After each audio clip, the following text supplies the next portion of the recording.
Chapter 441. Dream Wandering Lantern, Part 1. That's right.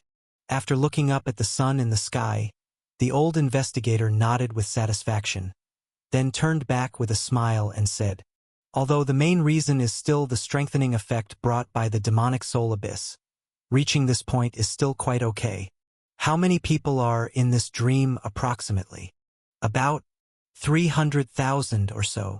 After checking the black fluorescence in the glass lantern, the female reporter wearing a wide-brimmed soft hat replied, "Tonight, many people are dreaming, but not many dreams involve the capital. Most people's dreams did not happen in the capital, so the dream wandering lantern only fused the dreams of these 300,000 together. Do we need to start again? No need. This is already enough." After listening to the female reporter, the old investigator smiled confidently, then withdrew his gaze from the sun and began to overlook the dream capital below. In this false city formed by the dreams of 300,000 people, most streets and alleys still maintain their original appearance, without significant changes. The greenery surrounding the affluent area is still lush, the sewage river running through the old town remains foul and dirty, and the industrial park by the riverside, just like in reality, continuously emits billowing white smoke full of acidic air. Although the dream world need not adhere to reality, the owners of the 30,000 dreams that constitute the dream world all come from reality, and this capital, which resembles reality, is a common perception among them all, except for one place. What's going on over there? Looking at the center of the capital, at a strange building continuously twisting and transforming, yet never able to completely confirm its form, the old investigator couldn't help but frown and asked, somewhat dissatisfied, "Why hasn't the palace stabilized yet? Have these 300,000 people not reached a consensus on their perception of the palace? Let me check." After observing the constantly twisting and transforming palace, which at times appeared dilapidated and seemed on the verge of collapse with just a puff of air, at other times appeared grand and splendid, looking noble and magnificent, the female reporter carefully examined the glass lantern in her hand and then shook her head with a frown. Dream wandering lantern is fine. It hasn't been influenced or invaded. It's likely that among these 300,000 dreaming of the capital, some have a perception of the palace different from others, which is particularly strong, causing the palace to remain unsettled. Quickly clear it out. After hearing the female reporter's explanation, the old investigator showed no hesitation, directly stood up and walked to the edge of the clock tower, pointing to the palace's position, and said, "Examine the dreams related to the palace, find the people whose impressions of the palace differ too much from others, and kick them out of this dream. Don't let them affect the situation of the palace within the dream.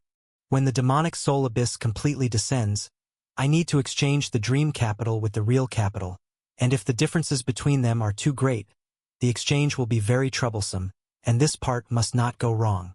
Understood. After responding quietly, the lantern in the female reporter's hand flickered twice.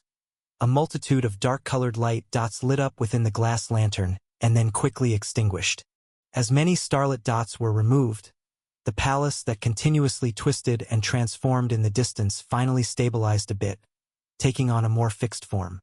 However, unfortunately, before the old investigator could nod with satisfaction, the palace that had just stabilized soon began to twist again.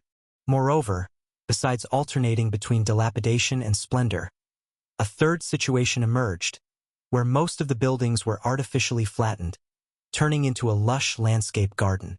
Some people dreamt of the capital again and were added to this dream. This time, before the old investigator could inquire, the female reporter directly checked the dream wandering lantern and then began to explain. The two now having a perception of the palace different from others are primarily two people. Their dreams of the capital vastly differ from everyone else's perceptions, and their situations are quite special, making it hard to drive them away. Two people that can't be driven away? The old investigator frowned and asked, "What did they dream of? Take me into their dream and let me see." "All right." Glancing at the back of the old investigator, the female reporter nodded slightly, then forcefully gripped the handle of the dream wandering lantern, and shook the lantern in her hand. Immediately afterward, The capital in front of them quivered slightly, then instantly transformed, from a reasonably lively bustling city to a scene of desolation endured by war. The once bustling streets of the commercial district were now covered in rubble and ruin. Street corners buildings collapsed into piles of dilapidated remnants, and skyscrapers turned into heaps of worthless bricks. The entire capital's air was filled with the scent of dust and scorched earth, with the remnants of buildings' walls still bearing marks of artillery fire, almost completely destroyed by war. Even the clock tower beneath the two's feet had been bombed, with half of it collapsed, and a massive, unexploded shell was even embedded in the huge clock face behind the female reporter. This should be Joshua the prince's dream. Looking at the palace that wasn't completely destroyed but had been battered by war and seemed ready to collapse at any moment, the old investigator pondered for a moment before confidently concluding. This is the curse of the King of Nightmares, where members of the royal family will continuously relive their greatest regret in their dreams. And Nathan, well, he is the future Joshua, so his nightmare was also synchronized over. Moreover, I also understand why you can't drive him away. Turning his head to glance at the lantern in the female reporter's hand and observing the densely packed black dots within the lampshade, the old investigator said rather helplessly. The power of the Dream Street lamp was enhanced by the demonic soul abyss, equating to indirectly stealing the force of the demonic soul abyss. As the King of Nightmares is the true master of the demonic soul abyss, the curse he personally placed on the members of the royal family has a very high priority, which would naturally affect the Dream Street lamp you control. His issue is beyond our ability to handle at this moment, but it is not overly troublesome. When the demonic soul abyss truly descends, I'll think of a way to prevent him from sleeping. Come on, take me into that other person's dream whom you can't drive away. Let me see what kind of dream he is having. The female reporter responded with an affirmative and found the faintly glowing red star point within the lantern, moved it to the center of the lampshade, and forcefully shook the lantern in her hand. Whirling and spinning, as if an ancient mural was painted with color, the dreary, ruined capital before the two's eyes instantly shed the yellow and ashen brought by war, transforming into a bright scene. Chapter 442. Is this still the kingdom's capital? With astonished expressions on their faces, centered around the dream-wandering lantern in the female reporter's hand, the war-torn capital quickly faded away, and a bizarre and strange world rapidly unfolded. The original skyline of the capital was suddenly elevated by a significant margin. Towering buildings with no brick and stone joints stood like giants in the city's center. Large glass facades extended from the base of the skyscrapers all the way to their tops, reflecting an exceptionally dazzling brilliance under the sunlight. Not only the buildings were elevated, but the original streets of the capital were also significantly widened and raised. Some even directly rose from the ground, transforming into bridges that frequently crossed the bustling, wide streets. What about the palace? What has the palace become? Not forgetting his objective after the initial shock, the old investigator squinted and looked towards the location of the palace. In contrast to these bizarre yet seemingly practical tall buildings, the palace, once one of the highest points in the capital, had become relatively low. Except for the central main part which was retained, most of the low-lying auxiliary buildings were leveled, and evergreen trees were planted, with many tourists wandering among them. As for how he knew those people were tourists, it's too fake.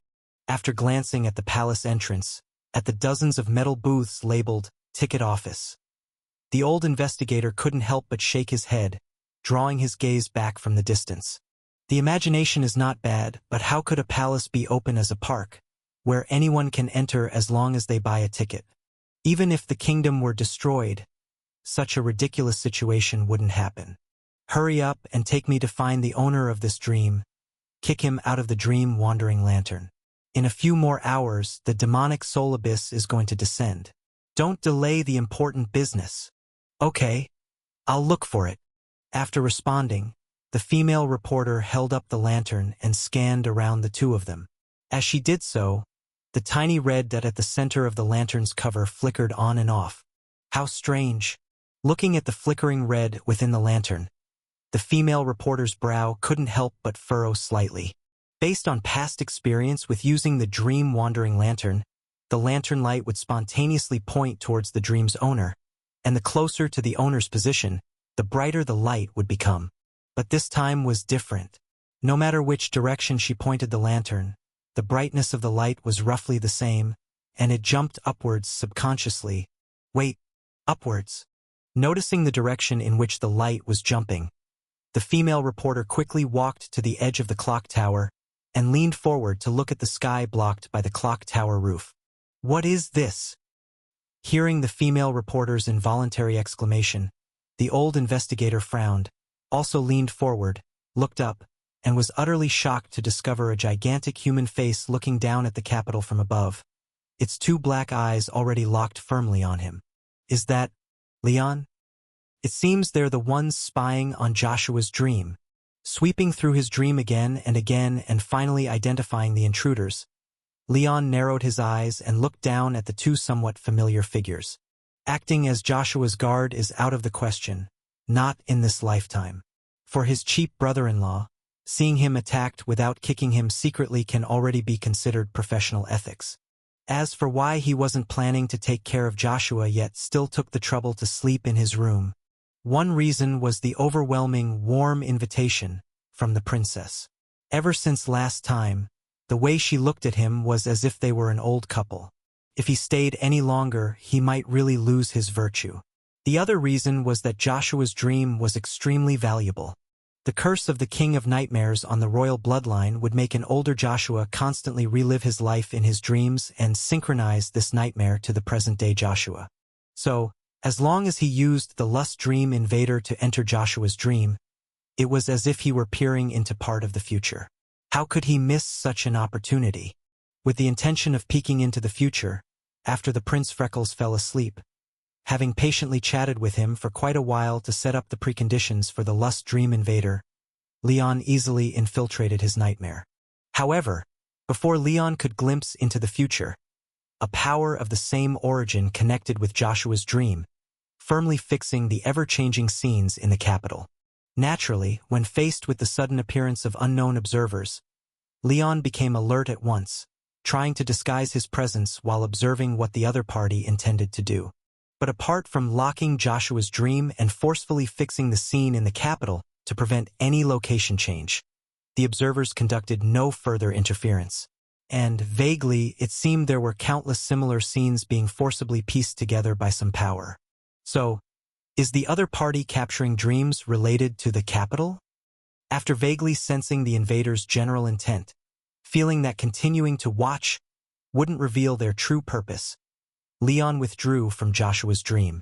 Then, after setting out a black goat beside him and instructing it to forcibly wake him if it detected anything unusual with his soul, Leon targeted himself and activated the Lust Dream Invader, creating a dream also related to the Capitol. Sure enough, after fulfilling the keywords, the dream Leon created for himself was also summoned and stitched onto a huge combined dream. And just as Leon wanted to use this as a springboard to see what exactly the other party was doing, he was surprised to discover a strange fluctuation penetrating Joshua's dream, wandering around, then astonishingly moving towards his dream. "This is my dream. How dare you come directly in?" Discovering that the other party had come knocking, Leon naturally wouldn't do nothing. He promptly revised the hastily constructed dream, added a series of character settings for himself, and patiently awaited the other's arrival. Before long, the strange fluctuation bypassed the other dreams, circled around a few times, and cautiously burrowed into his dream, peeking around. Once he followed the fluctuation and found the invader's location, seeing the two dim figures shrouded under the lantern's light below, Leon, who had been prepared, controlled his giant body, comparable to an Ultraman, and reached down towards the clock tower. "Since you're here, stay." Chapter 443. So this is your dream. Watching the gigantic hand falling from above, the old investigator couldn't help but squeeze his legs together instinctively, then regretfully glanced at the female reporter beside him. "I can't act now. Give me the lantern. Nicole, leave him to you." "Okay." The female reporter nodded, handed the dream-wandering lantern to the old investigator, and then, to Leon's somewhat surprised gaze, she raised her hand to meet it. Bang! As the gigantic hand descended, the top of the bell tower exploded with a loud bang. Large chunks of bricks flew everywhere, sending up a large cloud of gray dust in midair. According to the rule of no smoke, no damage, that slap was in vain. Feeling that something was wrong, as if he had hit empty air, Leon immediately retracted his right hand, took a deep breath, while amidst the dust around the bell tower, he heard a somewhat familiar aged voice. Remember? I told you before. Twisting the handle of the dream-wandering lantern to dim the light surrounding him, the old investigator slowly walked out of the smoke and smiled. It won't be long before we meet again. You now. Cough. Cough. Cough. Cough. What's that smell? Dinner tonight was garlic penne. The smell seems quite strong indeed. Exhaling a breath full of garlic fragrance, dispersing the dust at the top of the bell tower, watching the old investigator whose face turned a bit green from the odor, Leon couldn't help but frown. I knew it. You really are suspicious. Yes, I actually... Forget it. Suddenly don't feel like talking to you. As Leon spoke, the intensity of the garlic scent around them increased by several notches, making the old investigator, who originally wanted to say a few harsh words, immediately cover his nose and mouth with a dark face and retreat half a step with the lantern. And you! After driving away the old investigator with a single sentence, Leon, who preemptively gave himself an Ultraman persona and now stood over 40 meters tall, bent slightly, glaring at the female reporter. Miss Nicole, I never thought I'd meet you here. What do you two actually want? Is the Aquarius director not dead yet? What's your relationship with him? Speak. Please shut up. Facing the ever-intensifying pungent smell as Leon's size increased, the utterly exasperated female reporter jumped directly over 30 meters, pushing hard on Leon's chest with her hand. Lie down. With the female reporter's slightly annoyed shout, the Ultraman Leon, supposedly visiting the capital from Nebula M78, weighing tens of thousands of tons, unexpectedly fell, flattening the street behind him with a loud crash. Is this the untouchable hand? Even able to topple an Ultraman? Glancing at the female reporter's fair hands, Leon recalled some related information and couldn't help but frown again. The strange lantern in her hand seemed to be able to fix the dream setting. So even though he was the owner of the dream, he still couldn't make significant changes to the scene at will. Being able to transform the palace into a paid park and add some skyscrapers or overpasses was already the limit of his ability. More sci-fi stuff couldn't fit into this dream. So, I have to work on myself? Stop struggling. Smashing something to dispel the dense garlic smell at the top of the bell tower, the old investigator carried the lantern to the edge of the building, looked down at the fallen giant Leon with a cold gaze, and said, If I'm not mistaken, you dared to ambush me here because you knew you were the master of this dream and thought you could use that, right? You're too naive. Dreams aren't so simple. Taking a white strange rope from his pocket, tossing it to the female reporter, the old investigator sneered and said, Even in a fake dream, one can't construct something completely unfamiliar out of thin air. Saying, I can rival the true God, doesn't truly impart equal power. In a false dream, the strongest thing is reality instead. Though this dream you created is peculiar, neither the palace turned into a garden nor your seemingly powerful body can withstand scrutiny. Your experience and understanding of power make it impossible to imagine what truly powerful beings are like, so naturally, you can't complete the corresponding construction in your dream. So stop struggling, lie still, and before the demonic soul abyss fully descends, I'll spare your life. Thank you for the explanation, but are you sure what I created in the dream isn't real enough? After listening to the old investigator, Leon raised his eyebrows, decisively discarding his Ultraman persona, his 50-meter-tall body quickly shrinking back to a human-like size. Although there wasn't a countdown flashing on his chest, the fact that he sat down and flattened half the street after being pushed proves that his creation Ultraman Leon wasn't that lacking in realism. As for why Ultraman was pushed over, it probably boils down to the female reporter's hands. Her untouchable hand, if activated correctly, can forcibly resist all contacts below a true god. If no contact happens, then the strength of Ultraman Leon is useless, so I need to transform into a Super Saiyan. Haha, have you already given up resisting?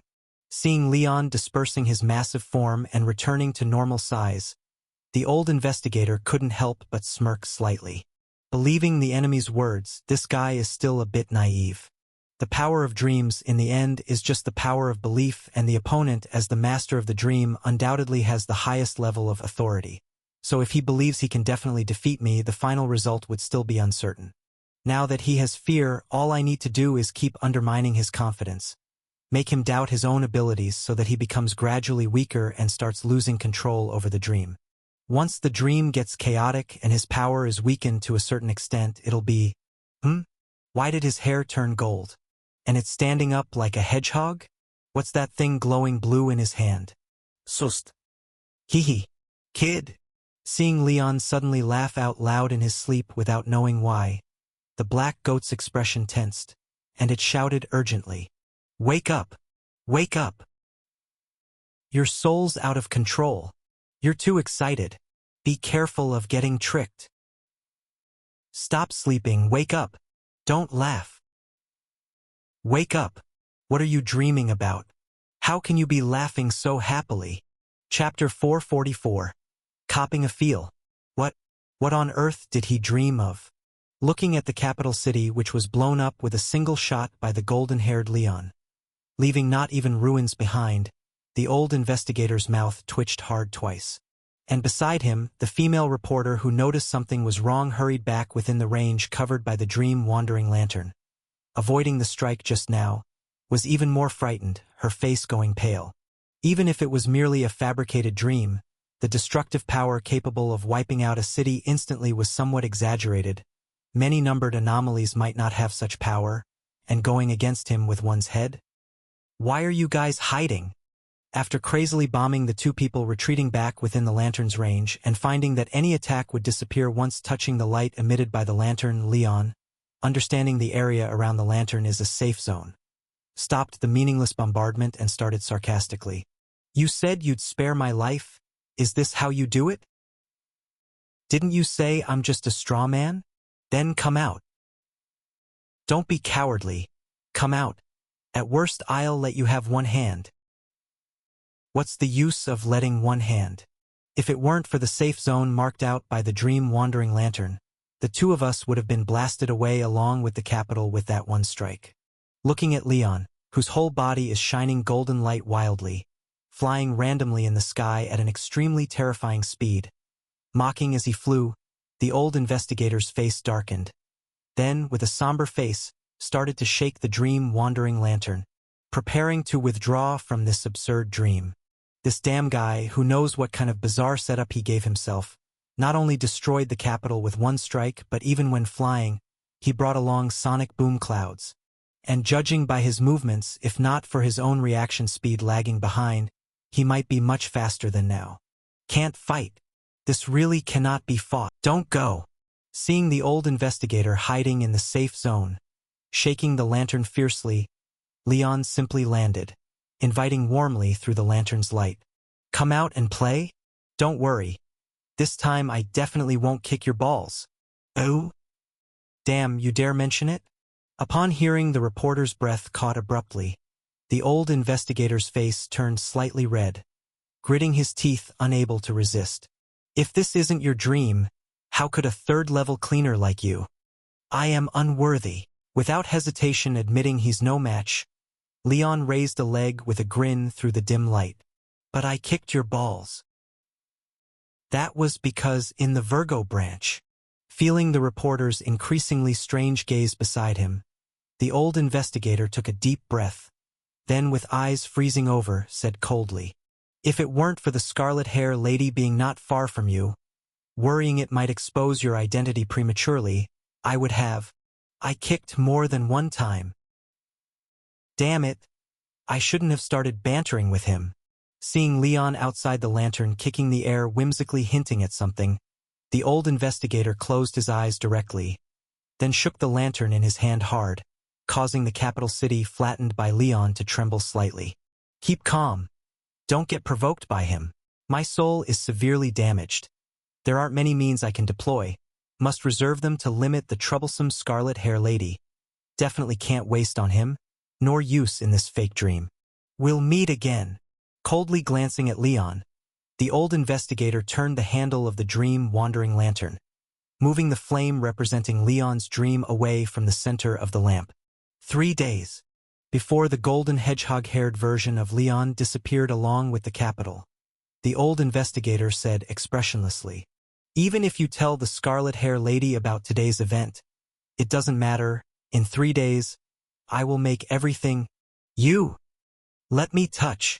Stepping within the range covered by the lantern, Leon, whose hair instantly reverted to black, under the old investigator's dumbfounded expression, slapped his wrinkled old forehead. "Feels awful. Bye-bye." As the old investigator's eyes widened, taking out a bright red token intending to stop him, Leon, having achieved his goal, immediately relaxed the suppression on his self-consciousness, forcibly leaving the dream amidst the escalating anger of the black goat beside him. "Wake the hell up. Damn it. Sleeping like a dead pig. I'm truly convinced. Bring the kettle over. You're laughing. I'll make you laugh. Anyway, you're the one who made us do it, you damn wait. We. Cough, cough, cough. Finally you're awake." Seeing Leon lying on the carpet finally opened his eyes, the black goat breathed a sigh of relief, then secretly signaled young Ha to put away the already opened kettle lid, then asked with a concerned face, "I just found your soul a bit too excited. Worried you might have fallen into some ambush. Luckily no accident. Who on earth was snooping on Joshua's dream?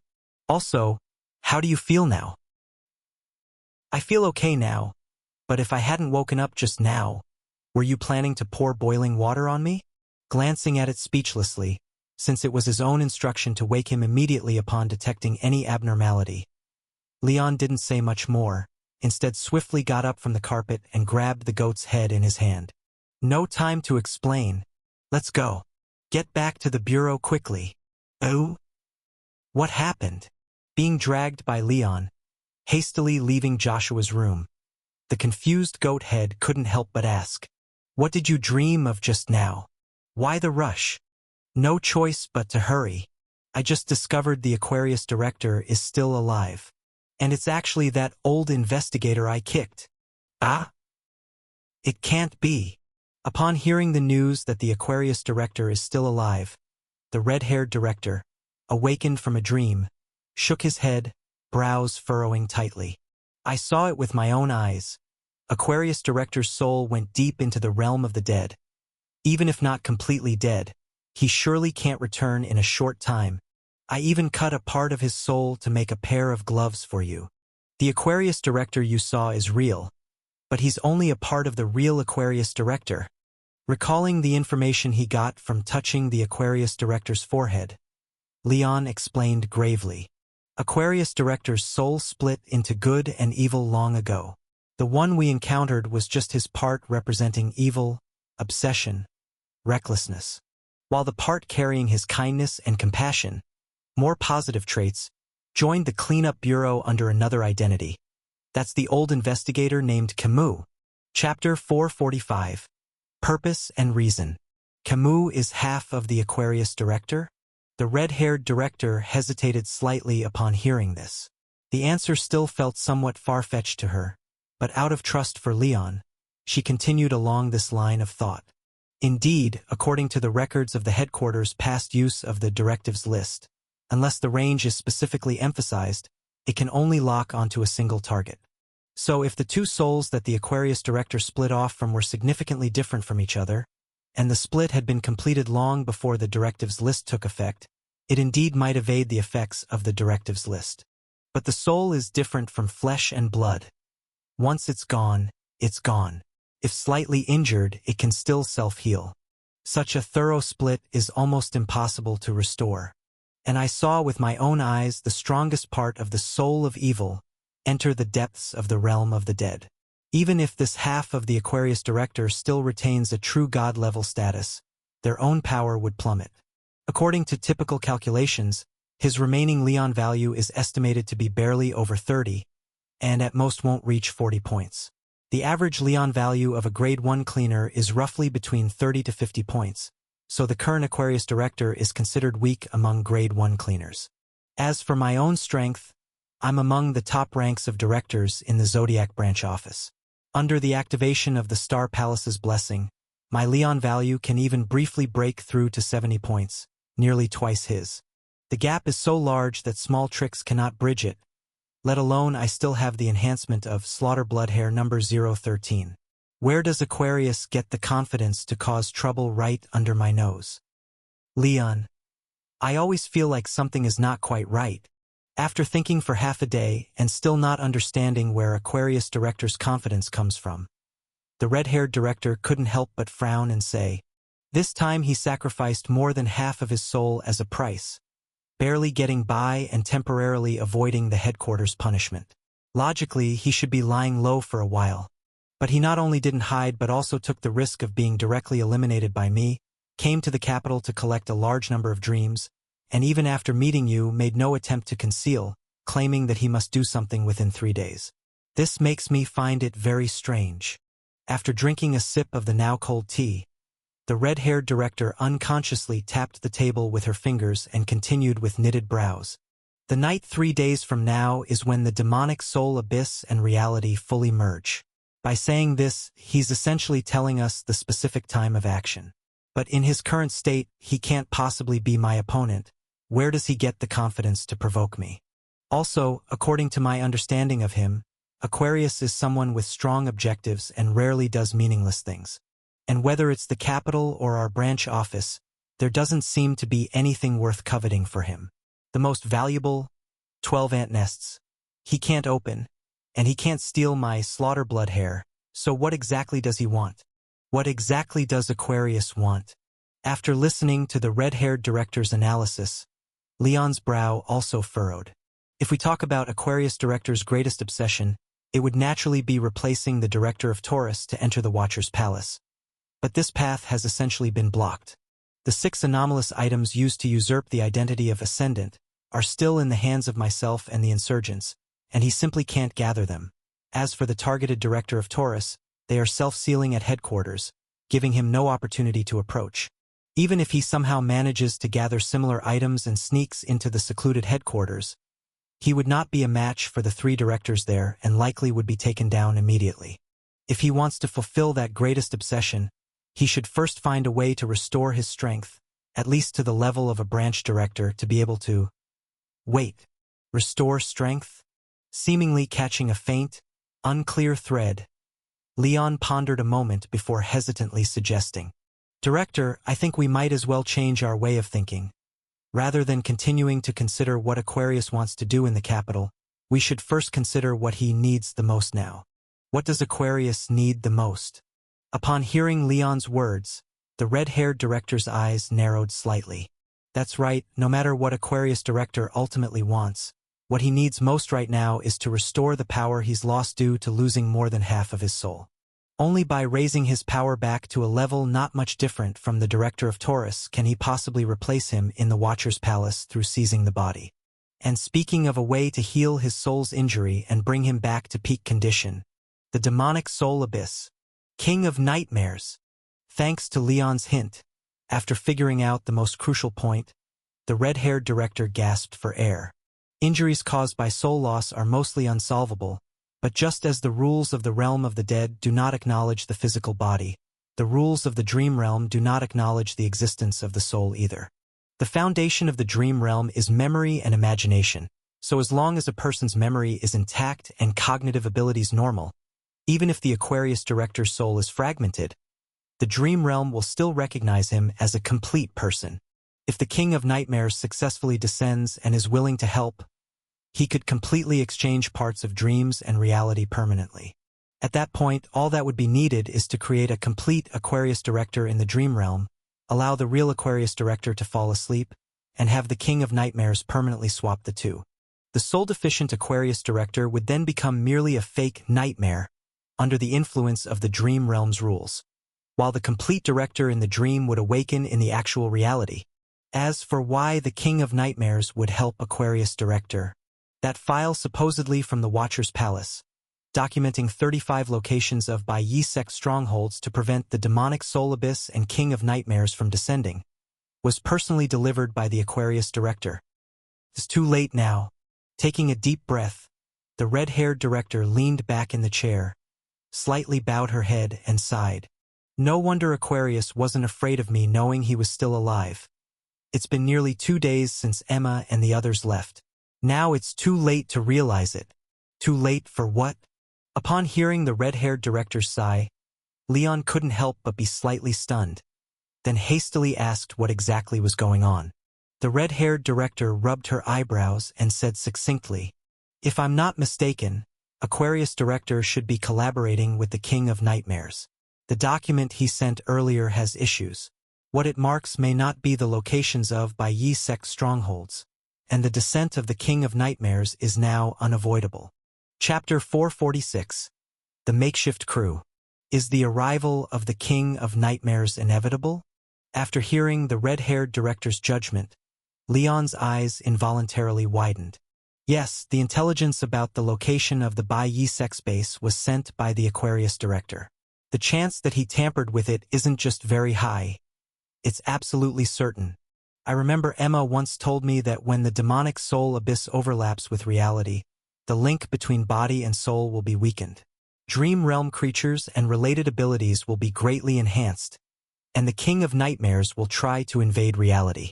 If the King of Nightmares truly descends successfully, although ordinary people affected won't die directly, they will be entangled in nightmares for the rest of their lives. Cleaners like me are highly likely to be forcibly captured and brought into the dream realm, transformed into creatures under its control, permanently enslaved by it. Director, quickly request aid from the headquarters. Realizing what would happen in 3 days, Leon couldn't help but say anxiously, "Emma told me that the King of Nightmares doesn't have a physical form and can travel through dreams at will, which isn't the type you are skilled at dealing with. So can we request a director who specializes in dealing with it, or get help from other branch directors?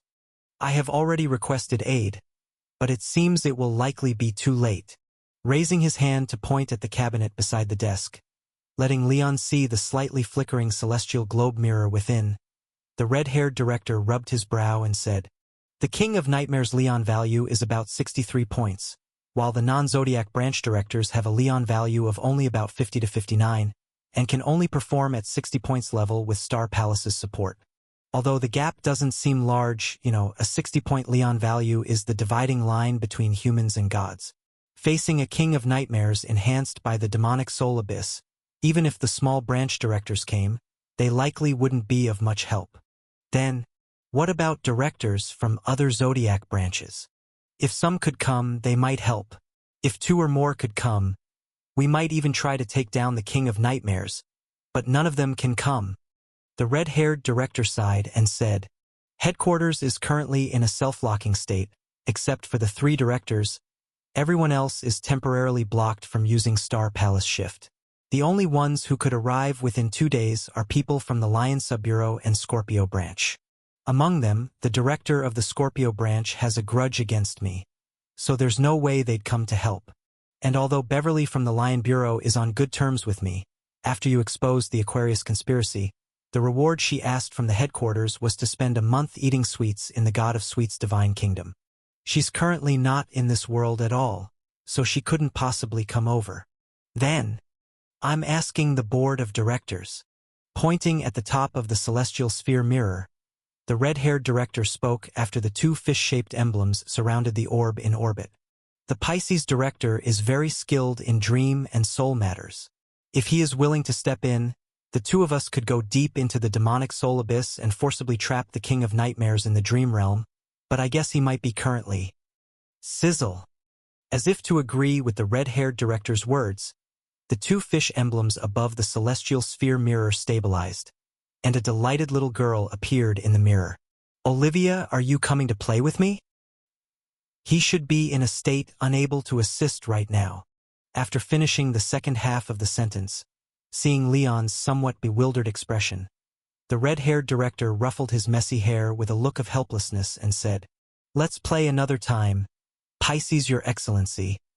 I have other matters to attend to now. Are the Taurus director and Sagittarius director beside you?" "All right then." After being declined by the red-haired director, the disappointed little girl puffed her cheeks but nodded obediently, scampering away in her squeaky shoes from the mirror. "I'll go call them for you. Thank you." That child just now is called Mimi. She's roughly a quarter of the Pisces director. After the little girl disappeared on the other side of the celestial sphere mirror, the red-haired director turned his head to explain to the surprised Leon. The Pisces director's case is special. His soul was divided by an anomalous object into 4 parts. Male, female, old, and young, respectively a 6 or 7-year-old girl, a 23 or 24-year-old young man, a 45 or 46-year-old middle-aged woman, and an 80-something-year-old elder. And his body is alternately controlled by these 4 souls from young to old. Although all 4 souls, which come from the same origin, have been recognized by the Pisces Star Palace, only that 80-something-year-old elder holds true director-level power. Does this mean the Pisces director only has director-level combat power about a quarter of the time? Looking at the 6-year-old Pisces director leaving, the pink rocking horse placed in front of the mirror, Leon, who was barely able to hold it together, couldn't help but ask, given the plethora of anomalous objects at the headquarters, isn't there any way to bring out the 80-year-old Pisces director ahead of time? It's not possible. The red-haired director shook his head and said, about 20 or 30 years ago, when the Aquarius director hadn't defected yet, he and the Taurus director worked together to create an anomaly item targeting souls, attempting to solve the Pisces director's soul division problem. But even with the combination of 2 secret techniques, they didn't succeed. All they achieved was stabilizing the previously disorderly appearances of the Pisces director's soul into a sequence from young to old. And that 80-something-year-old Pisces director came out when you exposed the Aquarius conspiracy at the headquarters. It'll have to cycle from old to young again before it's his turn to appear. It'll probably be over a month more. Waiting over a month. By then, even the mustard greens will have cooled 8 times. Having gained a deeper understanding of how unreliable the cleanup bureau is, Leon was about to ask another question when he heard footsteps from the other side of the celestial sphere mirror. The 6-year-old version of Pisces, who had just run off, came back excitedly pulling along someone. "Olivia, I brought them for you. Next time when you come. Next time when she comes, I'll make sure she brings you lots of interesting toys." Interrupting her, the Taurus director, slightly weary, tenderly patted the girl's head and said gently, "Mimi, we have matters to discuss. Go play over there for a bit. All right?" "Oh." Seemingly sensing the odd expressions of the Taurus director and the red-haired director, the girl blinked, puffed her cheeks in response, and ran off in her squeaky shoes. The Taurus director then took her place at the other side of the celestial sphere mirror. "Olivia, I have something to tell you." Before the red-haired director could mention the news about the Aquarius director still being alive, the grave-looking Taurus director spoke first. "The Watcher's Palace might be in trouble." Chapter 447. It's all Aquarius's fault. What the hell? Upon hearing the opening remarks of the director of Taurus, Leon and Olivia, both filled with bad news and ready to ask for assistance, were suddenly stunned. "Director Taurus, I have bad news to tell you. Isn't that a coincidence?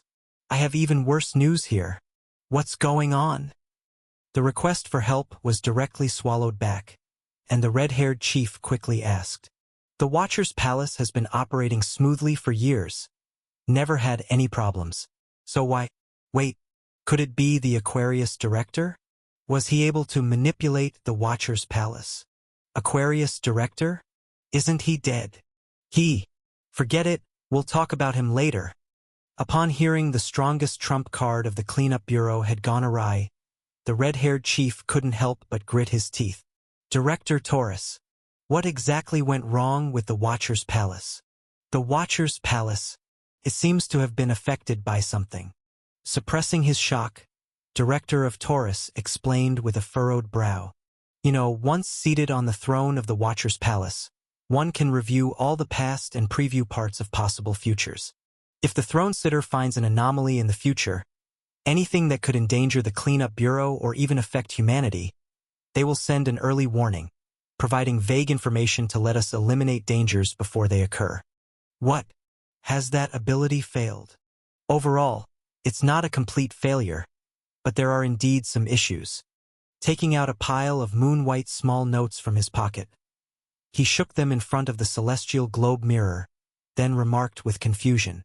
At the beginning of each year, the Watcher's Palace sends down many notes at once, telling us the things to be most mindful of that year, such as warning against the waking ancient ones in the polar regions, or the extent the moonfolk have hollowed out the moon.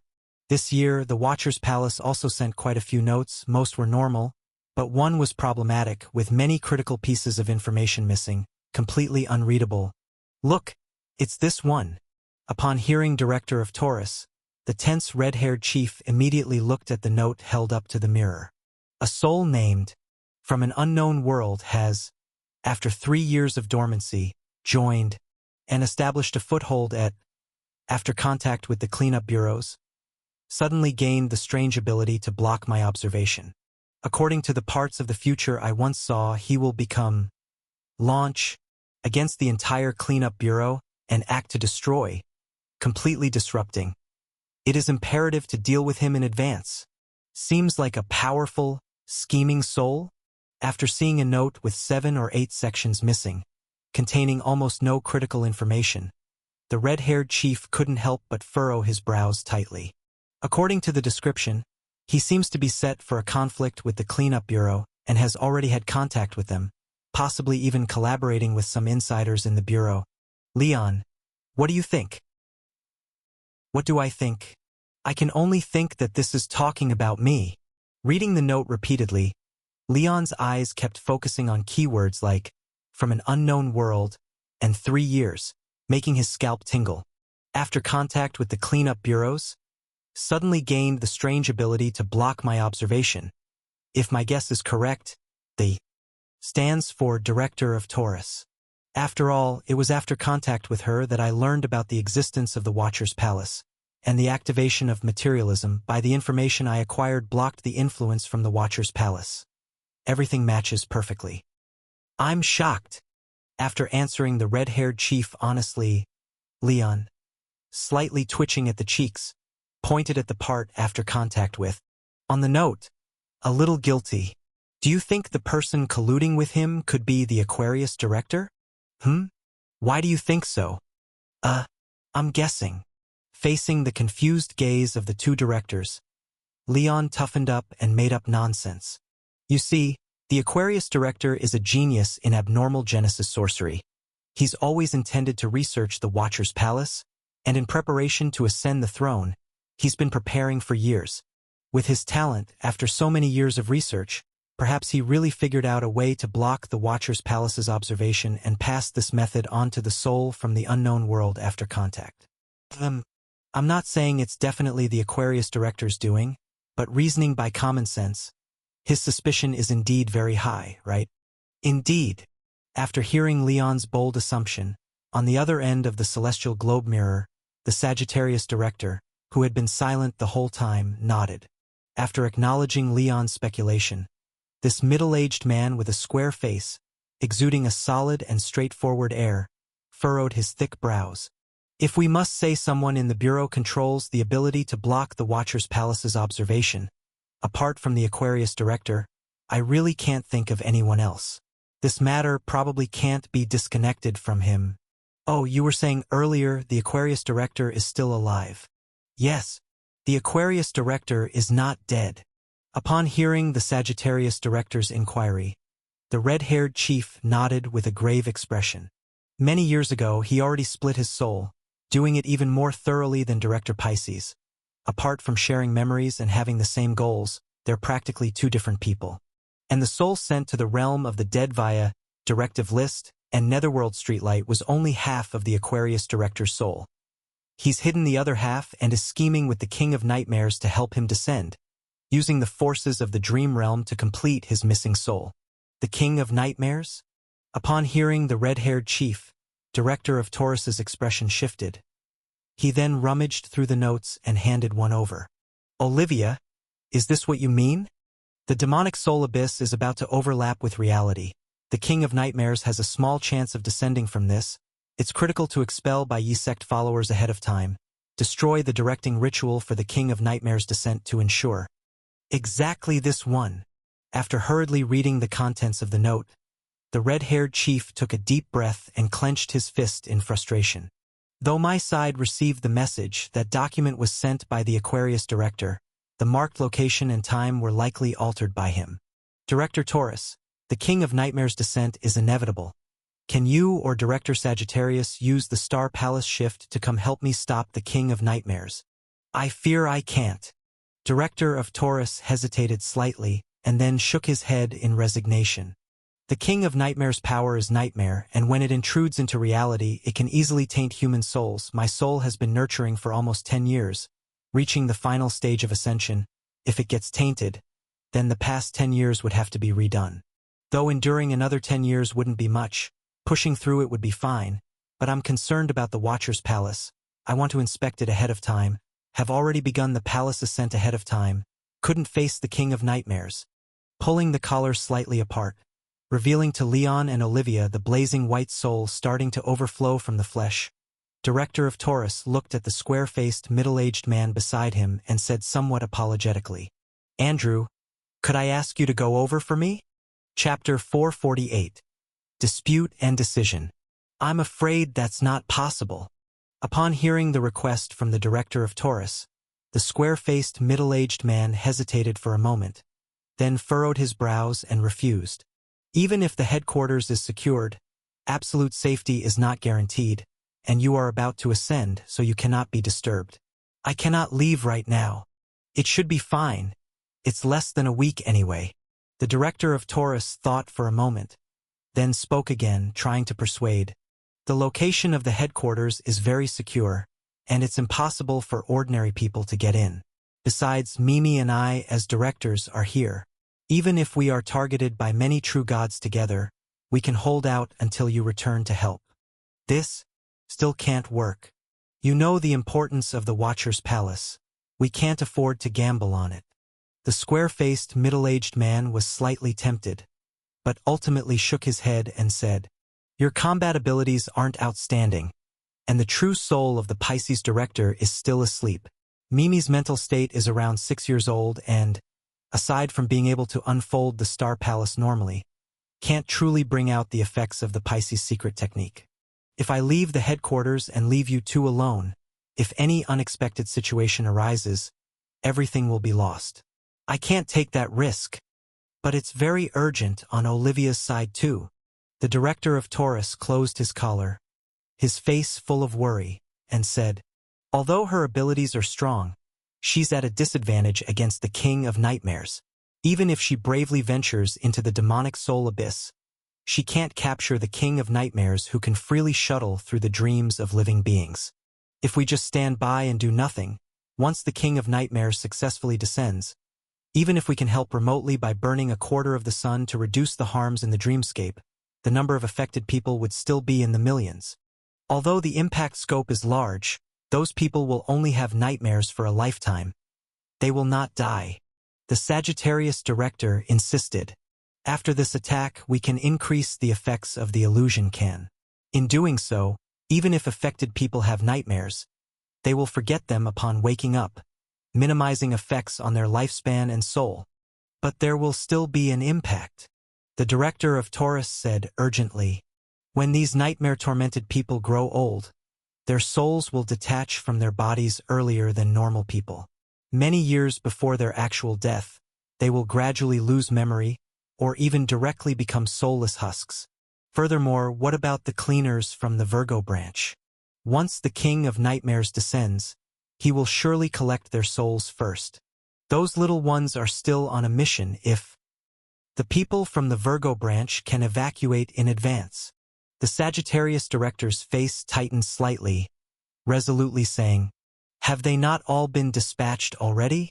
Let's have the people from the Scorpio Bureau and the Lion Bureau dispatched now to find them according to the addresses, and notify them to evacuate the kingdom within 3 days. The King of Nightmares is always cautious and never easily leaves the demonic soul abyss. As long as the cleaners from the Virgo branch evacuate quickly, there is a great chance they can escape and even return when the demonic soul abyss leaves with nothing changed. How can nothing change? Faced with the square-faced middle-aged man's repeated refusal, the director of Taurus, usually good-tempered, rarely got angry.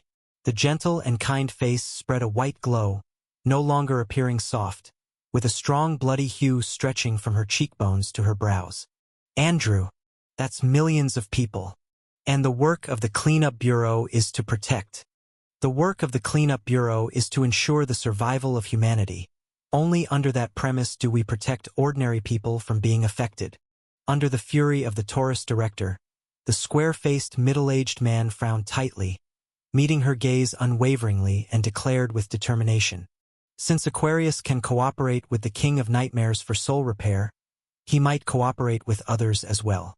If any problems arise on your side, far more than just those millions of people will be affected, so I will definitely not leave. But it's just 1 week. I can. Faced with an opponent who can glimpse the future and possesses more than one time-related anomalous item, even a week's gap, or even a minute's, cannot be allowed. You two, please stop arguing. Faced with the dispute between the two current directors, the red-haired chief finally found an opportunity to interject.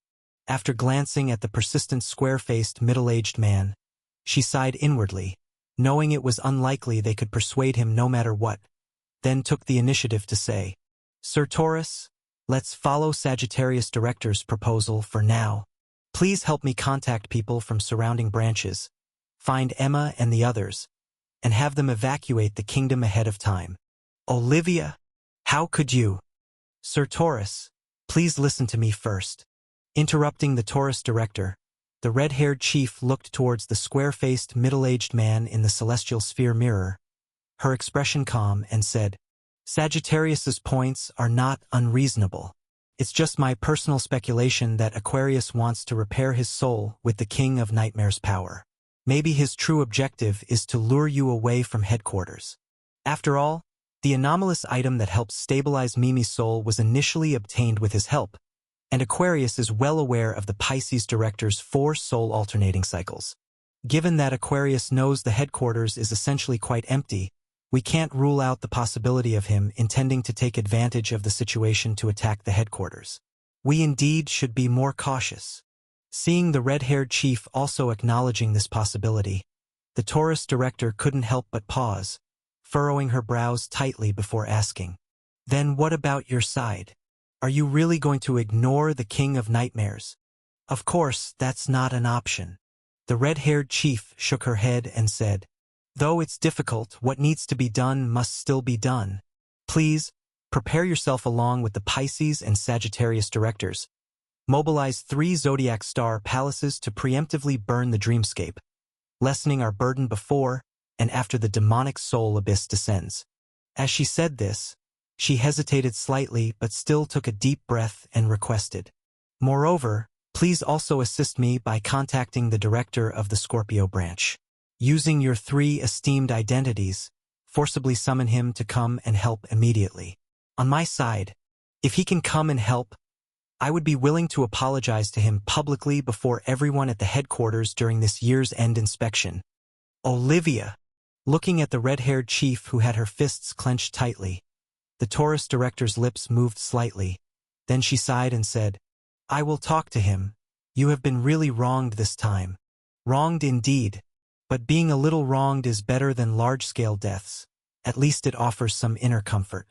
The red-haired chief smiled slightly upon hearing this, not speaking, while on the other end of the celestial globe mirror, the square-faced middle-aged man, after looking at her, hesitated for a moment, then extended his finger onto the mirror's surface and drew the emblem of a centaur holding a bow. Chapter 449. Secret Technique Mark. Sorry. With the sigh of the middle-aged man with a square face, the golden archer centaur emblem surprisingly emerged directly from the mirror and floated in front of Leon and the red-haired director. It's not that I don't want to help. But the Watcher's palace can't afford any mistakes, so I understand. Surprised to see the Archer emblem in the air, a smile appeared on the red-haired director's face. She then grabbed Leon's wrist and slightly nodded, saying, "You have no choice either. Compared to us, ensuring the safety of the Watcher's palace is more important." I'm sorry for you." Somewhat guilty towards the red-haired director, the Archer director sighed, turned around preparing to leave, but upon noticing the action on the other side of the celestial globe mirror, he suddenly turned back, full of surprise. "Wait, what are you doing?" Seeing the red-haired director holding Leon's hand, ready to imprint on the Archer's emblem, the middle-aged man with a square face hastily exclaimed, "Stop! That's meant for you. What use does my secret art seal have for a level 3 cleaner?" "Don't worry, Lord Archer." After pressing Leon's hand to the golden pattern, the red-haired director shook her head and said, "Leon is much more exceptional than you think. Even if I had your secret art seal, I couldn't catch up to the King of Nightmares. But if Leon has it, it might even have some miraculous effect." "Fine, do as you please." Glancing at Leon, who has remained silent and showed no aura of a strong person, the disappointed middle-aged man with a square face shook his head, then left the range of the celestial globe mirror, dragging along the curious director of Pisces. Similarly surprised, the director of Taurus, after noticing the little red cross on Leon's collar, revealed a knowing look and then returned to a kind expression, smiling as he encouraged, "Good luck, young one. If you can really help Olivia through this crisis, I'll make sure to give you a great gift." After someone pinched the soft flesh on his arm, Leon snapped back to reality with a shiver and hurriedly thanked. "Thank you, Lord Taurus. I'll do my best." "Yes, but also remember to be careful. If it's really impossible, don't force yourself, and Olivia, you as well."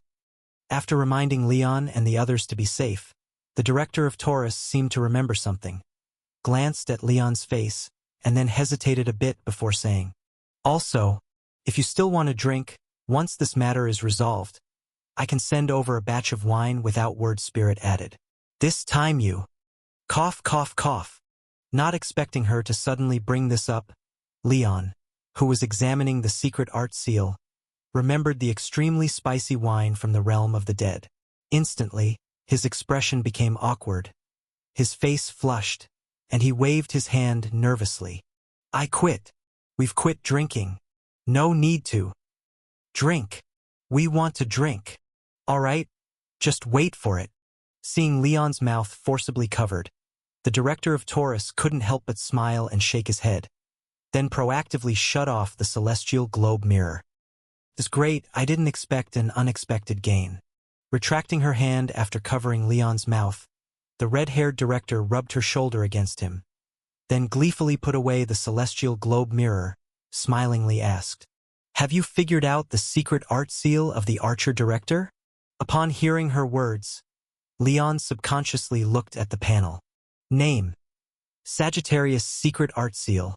Secret art: temporary.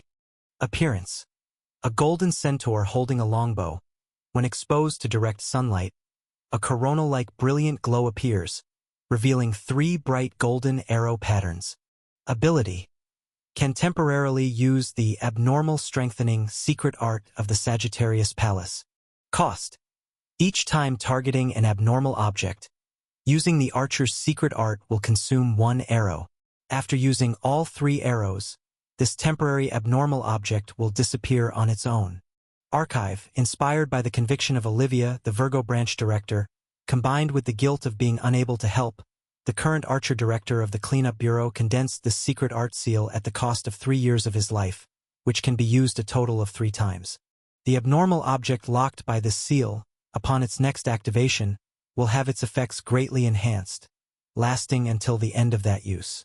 The specific degree of enhancement is equivalent to the abnormal strengthening secret art personally released by the Archer director.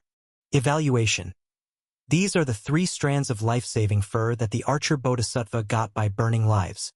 Make sure to treasure them and never use them to enhance your forged abnormal objects. Contamination value: 0.1.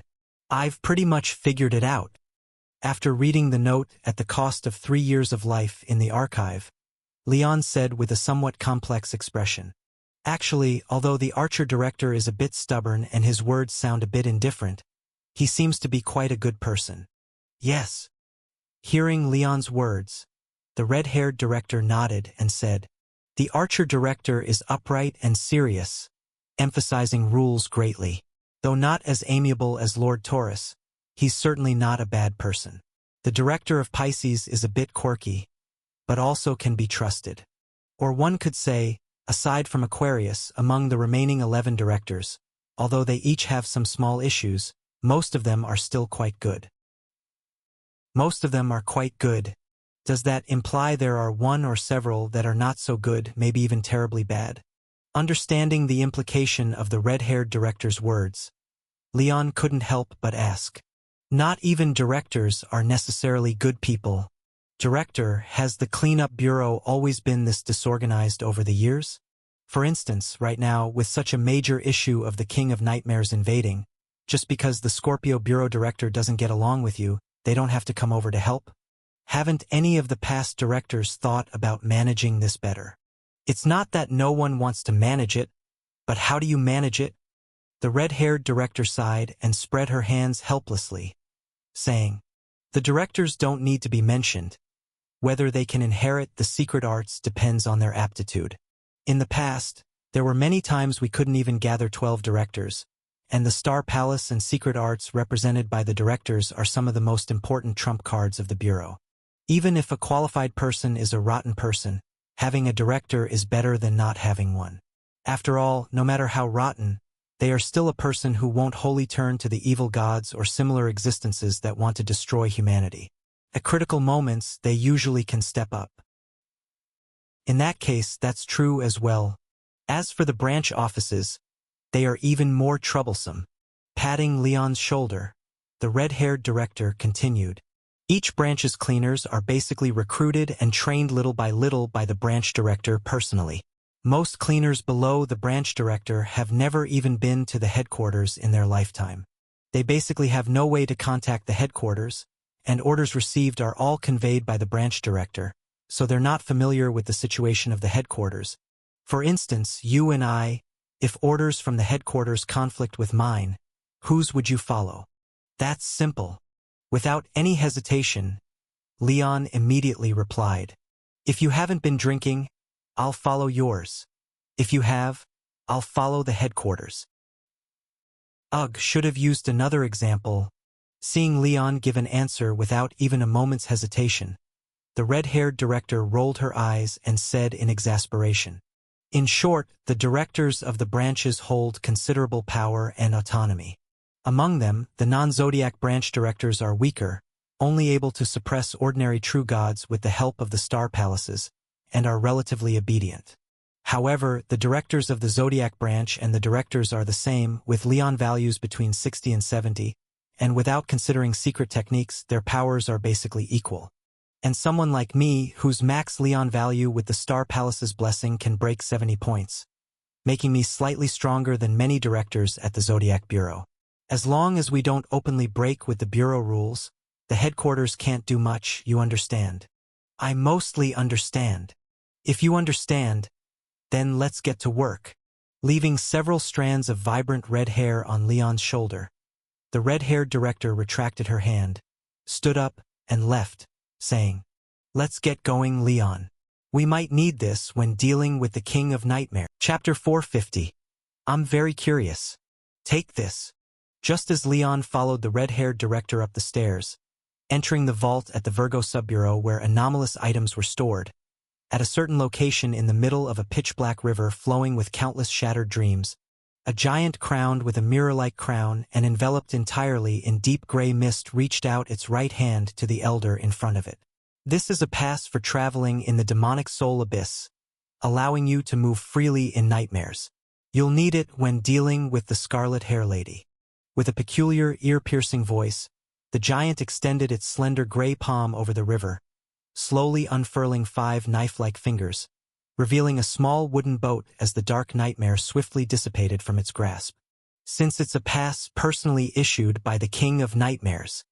After observing the softly contoured, exquisitely carved little wooden boat floating slightly in the palm of the gray mist giant in sync with his breathing, the old investigator, or rather, the Aquarius director, smiled, then with a tense-faced female reporter, took the initiative to step on board. Then I'll take it with peace of mind.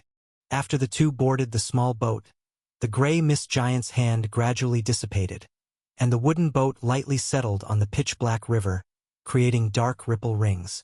However, as if triggered by some mysterious switch, the moment the dark ripples spread, the river flowing with countless nightmares trembled violently. Numerous human arms, adorned in various attires and forms, sprang forth like fish attracted to bait, pointing straight upward like reeds, scrambling to grab hold of the small wooden boat's edge. Witnessing the eerie and horrifying scene before her, the female reporter's expression involuntarily tightened. She instinctively stepped forward, reaching out to sweep away the hands clutching the boat's edge, but the Aquarius director caught her wrist first. "Don't be nervous." Gesturing for the female reporter to stay calm, the Aquarius director straightened his slightly hunched back and gently tapped his foot on the small wooden boat. Immediately, a chorus of agonized cries echoed from the pitch-black lake as if touched by a red-hot brand. Those hands scrambling aboard frantically let go, fleeing back into the river's dreams. They're merely people trying to escape their nightmares. As long as you stand firmly on the boat, they can't come up. After using the boat's inherent power to disperse the arms emerging from the Black River, the Aquarius director looked up at the towering giant filled with gray mist, smilingly said to the female reporter behind him, "The King of Nightmares still has a decent reputation. At least until our cooperation is completely successful, there's no need to worry about it turning against us. However, once I wake up in the real world, this boat won't be as stable, so make sure to get off promptly, otherwise, who knows what might happen." Cackle, cackle, cackle. Upon hearing the Aquarius director's words, the gray mist giant cackled as if hearing a particularly amusing joke. The tall gray figure twisted slightly, parting a corner of its robe-like mist, revealing countless interlinked skeletal arms inside.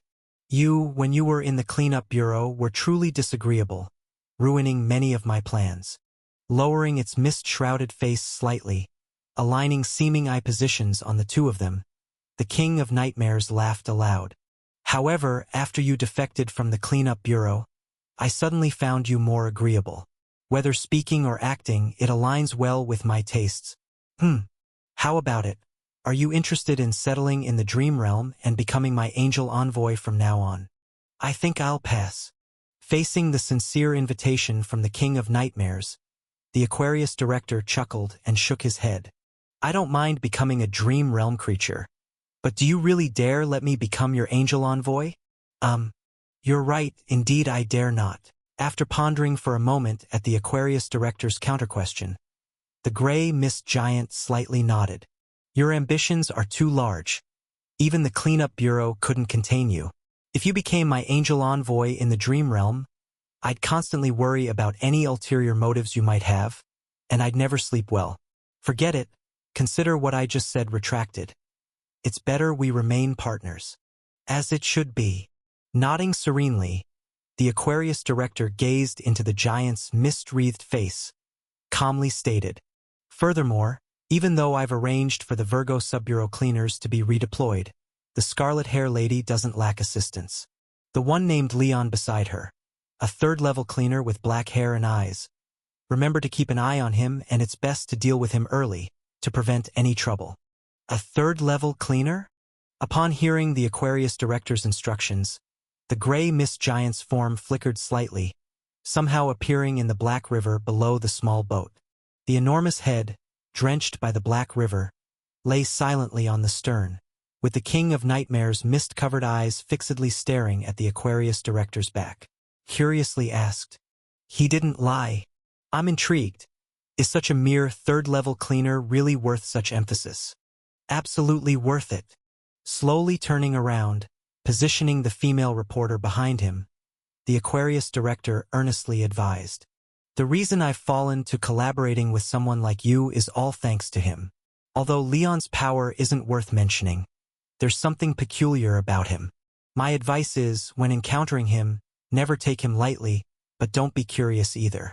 If you don't want to end up in some bizarre, unexpected predicament, then act swiftly with pure force to take him out immediately, never giving him a chance to speak or manipulate.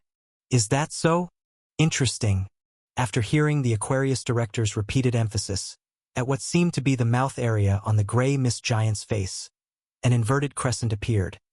2 rows of shark teeth, stained with thick black droplets, ground against each other with a clang, revealing a somewhat sinister, bizarre smile. That's not quite right, is it? If you truly wish for me not to communicate with him and take severe measures to kill him, then you shouldn't be saying such things.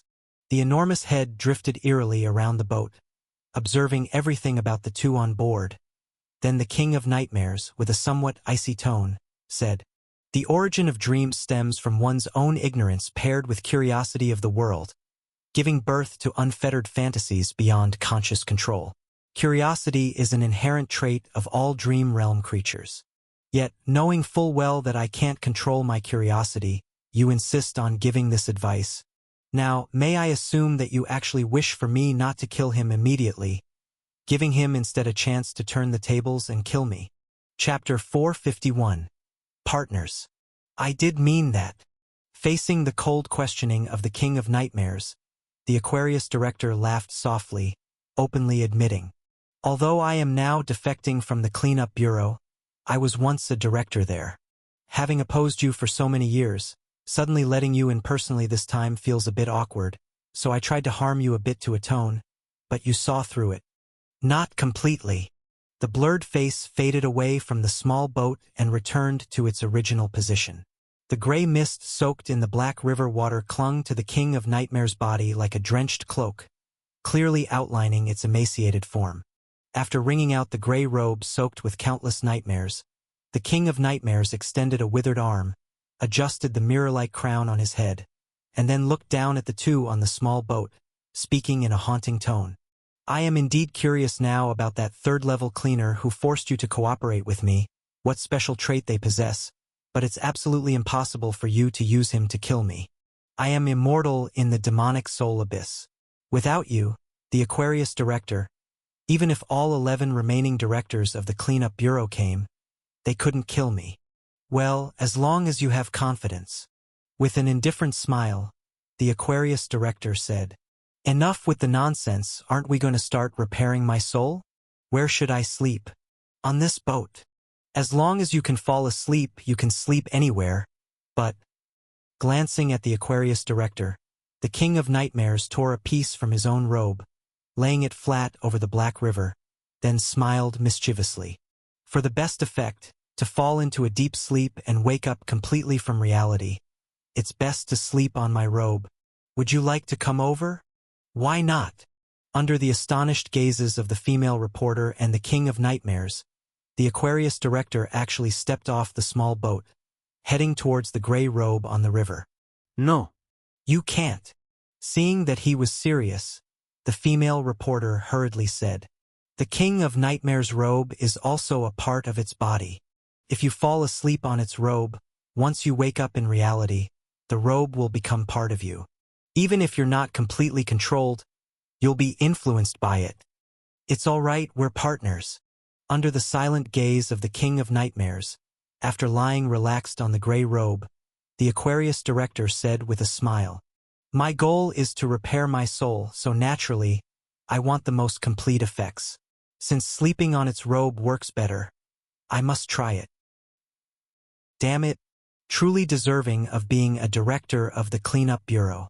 Seeing that the Aquarius director truly left no precautions and lay relaxed on his robe, the confidence in the eyes of the King of Nightmares, hidden in the gray mist, slightly faded, revealing a deep sense of apprehension.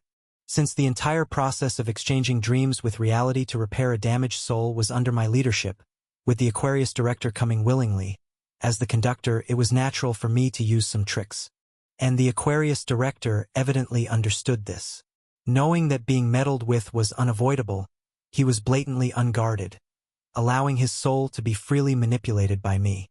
If this incident hadn't happened, I would probably have quietly left some contingencies while repairing his soul, leaving a few flaws leading to its quick collapse, thereby forcing him to pledge allegiance to me.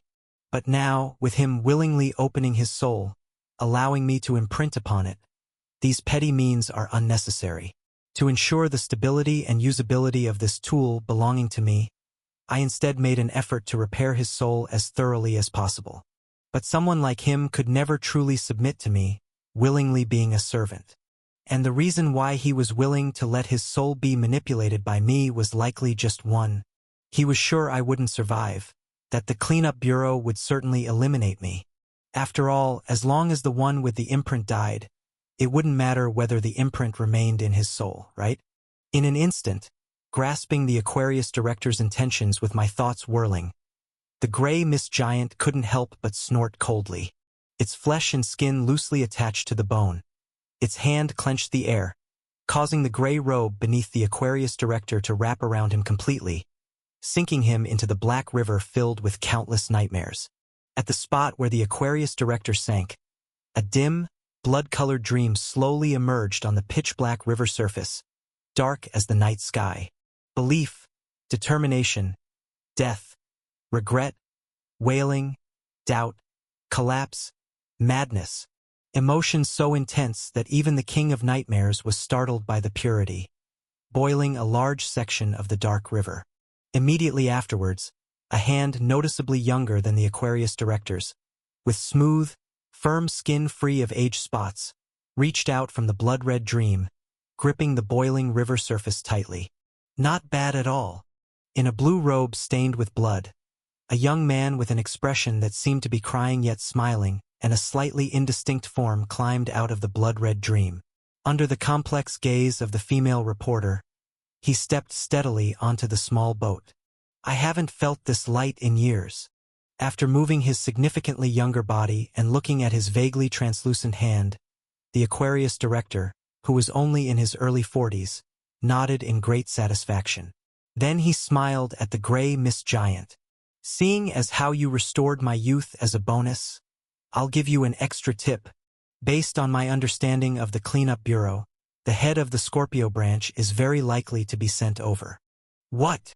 Upon hearing the Aquarius director's words, the gray mist on the king of nightmares' body churned, yelling in anger.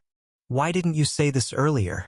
If two Zodiac Bureau heads join forces, even I might not be able to break through. Relax. His relationship with the Scarlet Hair Lady is strained. If forced to come assist, he won't exert himself fully, making it quite simple to handle. Settling into the wooden boat and gently tapping the stern, the Aquarius director said with a chuckle. Those two won't act together. They'll definitely operate separately. At that time, you can send a few servants that look about right, trap him in some troublesome dream temporarily. With his personality, if you can make him understand that escaping the dream requires a certain price, and might even be dangerous, he'll willingly be trapped by you. One more thing before I go. Be sure to bring the demonic soul abyss into reality before taking action against the cleanup bureau people. Waving to the gray mist giant, the Aquarius director on the boat said earnestly, make sure you don't die too early. If I haven't awoken in reality and get taken down by that Leon first, it will truly be a headache for me. Kill him. I'll kill him the moment we meet. Chapter 452. The beginning. Achoo! After sneezing loudly for the third time, Leon couldn't help but vigorously rub his nose. Strange, what's going on today? Why is my nose always itchy? After blowing his nose hard, he still felt uncomfortable. While waiting in the guest area of the dock, Leon frowned and looked at the tall chimneys lining both sides of the river. Just as he was about to find a tissue to blow his nose, someone lightly tapped him on the back. We meet again. A tall, thin, middle-aged man, holding a large suitcase in his right hand, quietly appeared behind Leon without even startling the black goat. After looking at Leon's face to confirm he hadn't approached the wrong person, the tall, thin man lifted his hat slightly with his free left hand, smiled and greeted. Sorry, The ferry was queued on the other side of the river, 2 hours later than the schedule. Hope I didn't keep you waiting too long. No, Mr. Edward. Looking at the scorpion pushing a dung ball emblem on the man's suitcase, Leon, who had arrived 2 hours late as suggested by the red-haired director, nodded politely and honestly replied, I just arrived as well, haven't waited long. Hee, that's good. Not questioning why the red-haired director didn't come to meet him personally. The tall, thin man who came to support them modestly started walking with the crowd towards the guest area's exit. As he walked, he turned to Leon, who quickly caught up and explained, I didn't keep you waiting on purpose. Back when I was a level 1 cleaner, I went on a mission with the former director to clean up those past souls who escaped normal timelines. One careless moment, and a small piece of my soul was bitten off. Since then, my timing's been off, always 2 hours behind everyone else. So, if there's any situation and you need me to arrive on time, you must account for a 2-hour buffer when informing me of the time. If you want to meet at 8, you have to tell me 6, otherwise you'll have to wait 2 hours. Understood. Following closely behind, Leon nodded and handed over a pocket watch that had been adjusted in advance, saying, Before I came, the director already informed me and asked me to adjust the watch for you according to the capital's time. Not bad, very considerate. Looking satisfied, the Scorpio branch director took the pocket watch, replaced the old one hanging on his lapel, and for some reason seemed very pleased, carefully observing Leon's expression before smiling and saying, The watch is nice and so are you. Even though you are just a level 3 cleaner, knowing that facing the King of Nightmares means permanent enslavement upon failure, you still chose to stay and fight alongside Olivia. Setting aside skills, the courage and boldness a cleaner needs are there, and I admire you. Want to join our Scorpio branch like your predecessors did? The familiar recruitment offer again. Looking at the tall, thin man extending another olive branch after only exchanging a few words, Leon couldn't help but twitch his cheeks slightly. On his last headquarters visit, this Scorpio branch's director Edward had already tried to poach him in front of the red-haired director. According to him, almost all the cleaners who left the Virgo branch went to him, which was a major source of his conflict with his own director. Sorry, I don't plan on switching jobs recently. Slightly shaking his head, Leon didn't embarrass him this time like last, but instead respectfully reminded.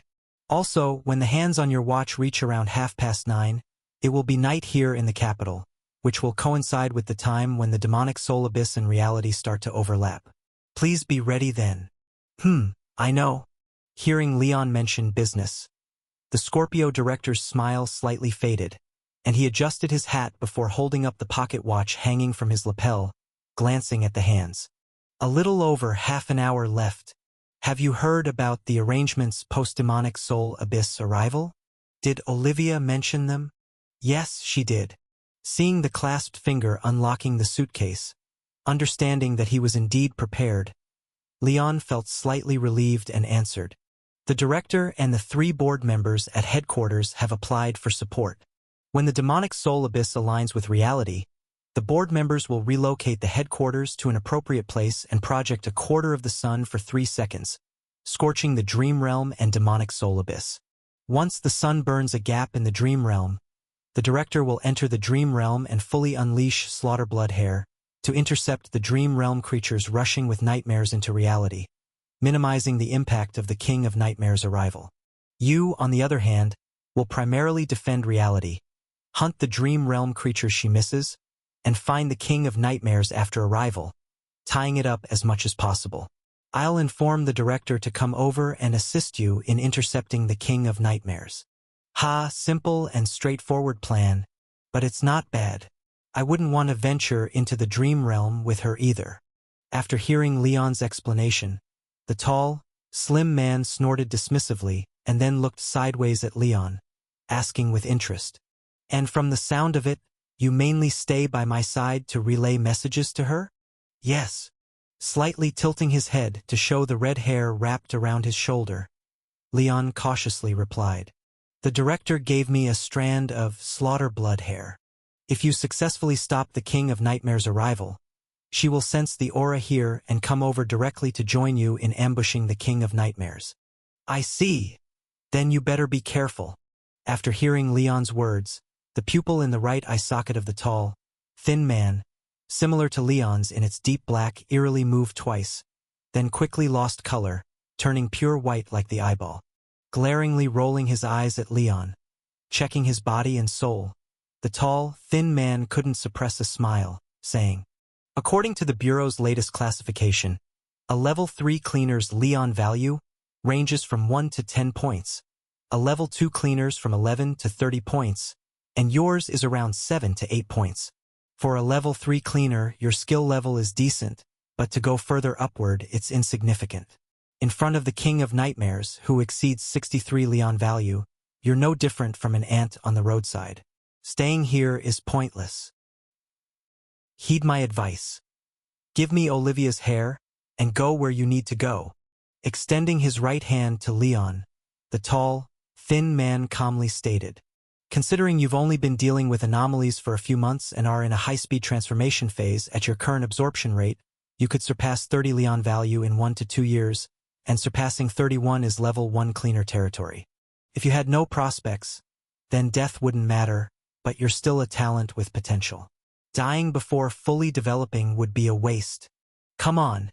Hand over Olivia's hair. Chapter 453. The director takes action. Didn't you just say my courage was commendable? That you highly appreciated me and hoped I'd join the Scorpio branch? And now, just a few minutes later, you suddenly change your tune and tell me to get lost before throwing my life away in vain? Thank you for your kindness. After a slight twitch at the corner of his mouth, Leon clenched the centaur bow insignia in his palm and replied with a strained face. But let's forget about it. Since I'm taking a salary from the cleanup bureau, I should do its work, and besides, I also want to contribute to the kingdom. Forget it. Upon hearing Leon's words, the tall, skinny man sneered and extended his hand forward again. How much salary can a level 3 cleaner offer you? Is it worth risking your life to pay it back? And contributing to the kingdom? Are you kidding me? Has the kingdom been good to you? Had you not joined the cleanup bureau, you'd probably have lost everything to ruin, and is such a kingdom worth your effort? The kingdom might not be worth it, but the people striving to live within it are. Looking at the hand persistently extended by the tall, skinny man, Leon squinted slightly, then asked expressionlessly, additionally, how do you know about my past? Of course, I investigated it.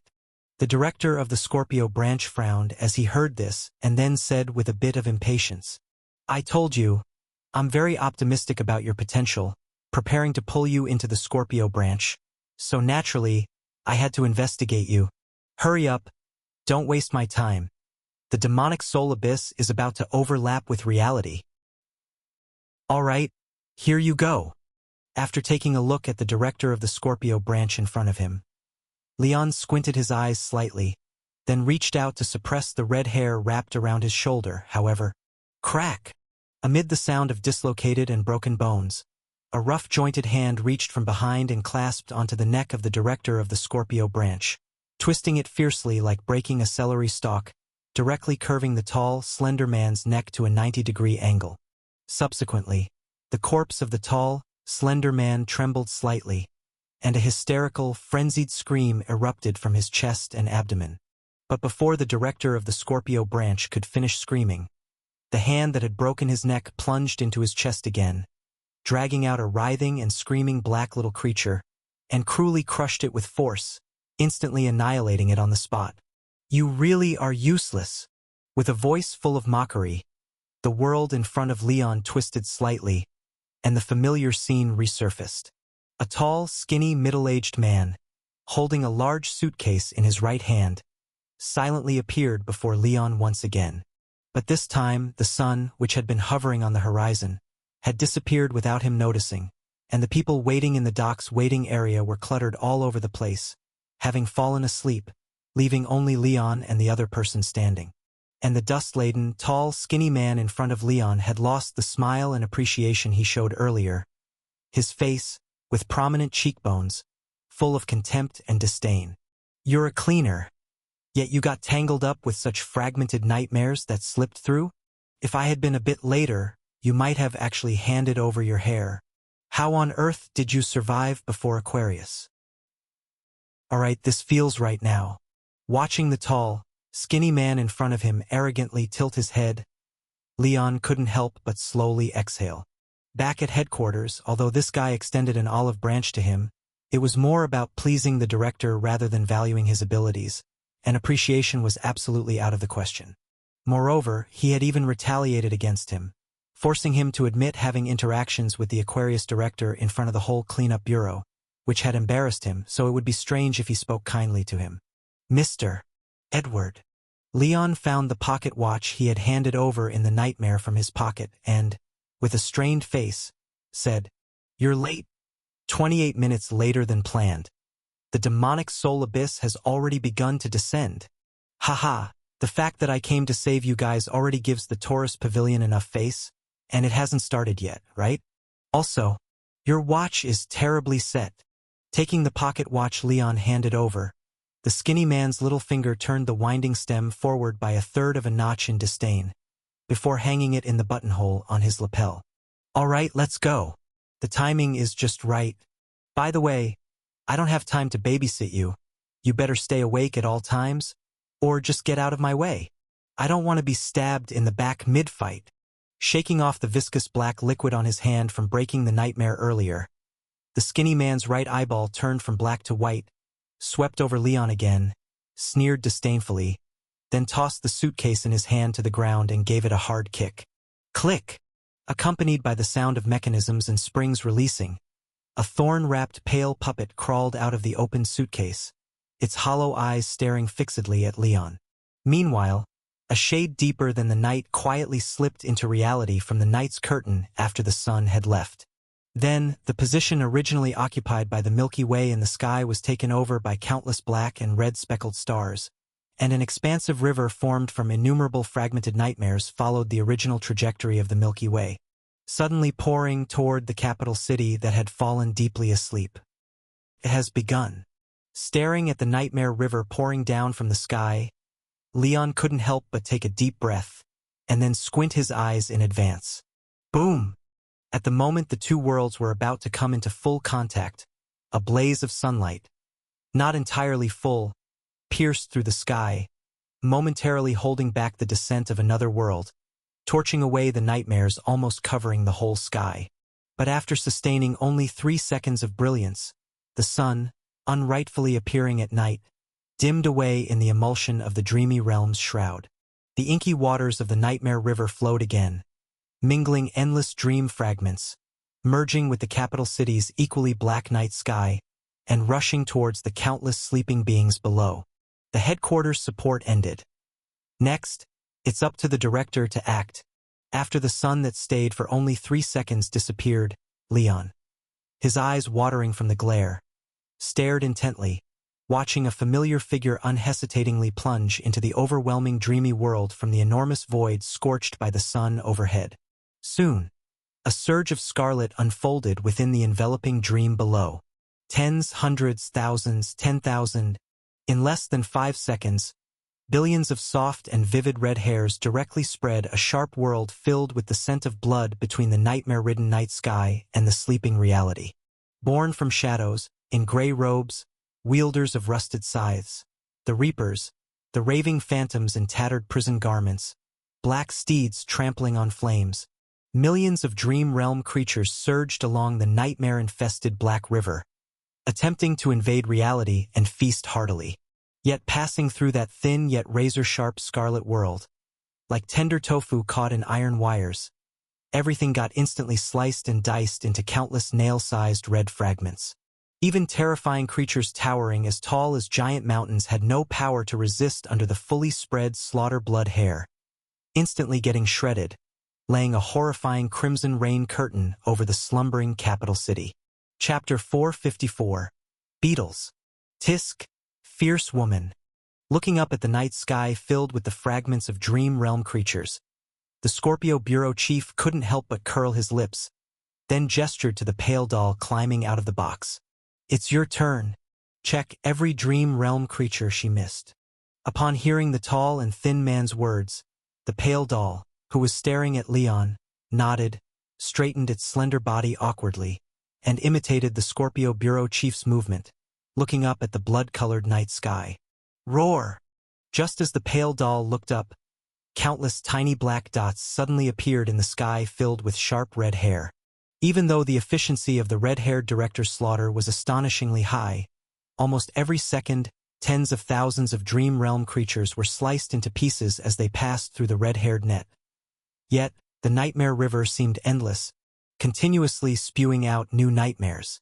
Under the relentless and fearless assault of the endless dream realm creatures, the red canopy spread by the red-haired director finally showed some gaps, allowing some more solidly formed and fiercer elite nightmares, covered in wounds, to break through the blockade of slaughter blood hair and squeeze into reality. Drenched in blood, covered in a gray mist, the sneering ghost, the headless knight with a spine whip, the skeleton giant formed by thin bones, the beautiful woman in thin clothes accompanied by wind and snow. Each figure from tales and nightmares appeared vividly in the eyes of Leon and the others. These things seem familiar, as if I've heard of them somewhere. Observing the dream realm creatures that squeezed into reality and eagerly rushed towards the capital, a thoughtful look appeared in Leon's eyes. The sneering ghost clad in gray mist seems to be from a Black Forest duchy folktale, a creature that likes to wander the wilderness and prey on lost travelers. And the headless knight with a long whip appears to be an emissary that extracts the spines of evildoers and offers them to the god of death. The skeleton giant also seems to be some kind of legend, probably formed by corpses starved during famine and wars, devouring anything to stave off hunger, while the beautiful woman with pale and translucent skin, arriving with a snowstorm, is an ancient tale that has circulated in the Northern Kingdom for unknown ages. Compared to the dream realm creatures that didn't pass through slaughter blood hair, those effortlessly sliced by the director, these nightmares that successfully squeezed into reality seem to have much greater fame. So, for these dream realm creatures, the more people know and even believe in their existence, the easier they appear in nightmares, and the stronger the dream realm creatures derived become. Creak. As Leon pondered over the origins of these dream realm creatures, the thorn-covered pale doll shook its head, its spherical joint awkwardly turning, while the unsettling empty gaze fixed steadily on the sneering ghost at the forefront. Creak! Creak! Creak! The sound of twisting joints echoed again, but this time it wasn't beside Leon. Instead, it appeared in the night sky over the capital. In Leon's surprised gaze, the ghost enveloped in dim gray mist, which liked to prey on lost travelers, bizarrely solidified and drooped listlessly like a doll. Next, the headless knight on the skeletal horse also fell down, the armors covering the body scattered on the ground, revealing pale arms and legs like the doll's, lifelessly lying among the scattered pieces of armor. Even the skeleton giant, taller than the city's clock tower, somehow transformed into an immensely tall, pale doll, unable to move at all. Any slight movement would cause the thorns covering its body to make it bleed profusely, causing it to roar in pain continuously. There are fewer that slipped through than I thought. Let's kill a batch first. After taking a glance at the nightmares that had turned into dolls in the sky, the tall and thin man muttered, then pulled out a slender rapier and stabbed it decisively through the doll standing silently beside him, piercing straight through its heart. Immediately after, as if triggering some kind of chain reaction, the elite nightmares captured by the pale doll's gaze all shuddered. A small diamond-shaped wound burst open on their chests, and streams of bright red blood gushed out from it. Whether it was the gray mist ghost resembling an ordinary human, or the skeleton giant over 100 meters tall, all let out desperate screams the moment the small sword wound appeared, and died instantly, their bodies crumbling and collapsing to the ground, turning into remnants floating in the night sky.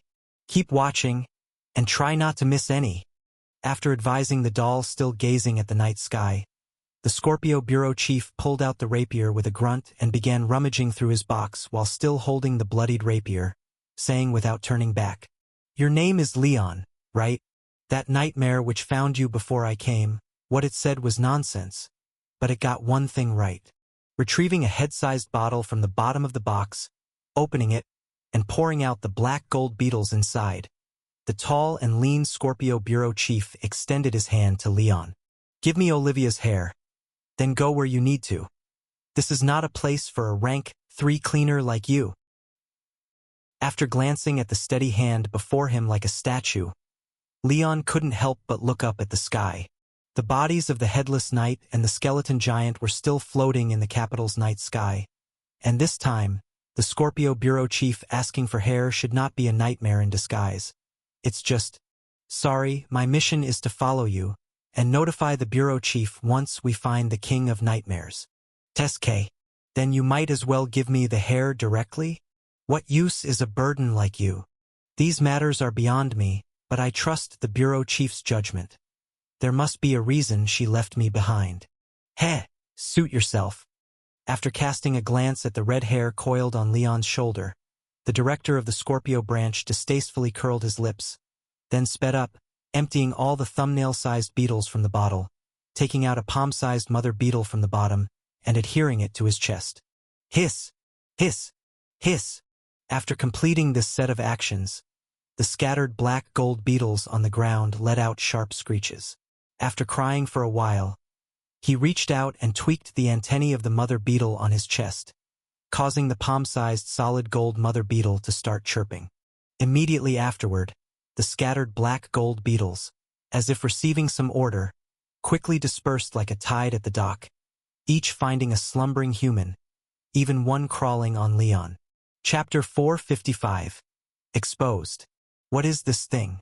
Looking at the black gold beetles that climbed onto human foreheads and then settled down, and then looking at the beetle climbing his pant leg, Leon, with goosebumps on his back, couldn't help but ask, These bugs are my insurance for this operation." Seeing Leon's face full of resistance, the lanky man's face couldn't help but reveal a malicious smile. He then answered with a laugh for the first time since meeting Leon. "Their name is brain-eating insects, and they directly devour the target's brain, completely preventing them from dreaming, and after eating the target's brain, they reproduce infinitely." Think about it. The most troublesome thing about the Nightmare King is that it can move infinitely within human dreams, right? The Scorpio branch director looked at Leon, whose eyes had suddenly widened, and slowly said, "But dreams are something that still require people to have brains to make. As soon as it enters someone's dream, I let the brain-eating insects gnaw on their brain, causing the Nightmare King to fall out of the dream. Or even simply, just gnaw all the brains of those having nightmares, so we don't have to worry about it making the entire kingdom have nightmares after its arrival. Because brainless people can't dream, so in order not to have nightmares forever, we just gnaw all brains in advance, right?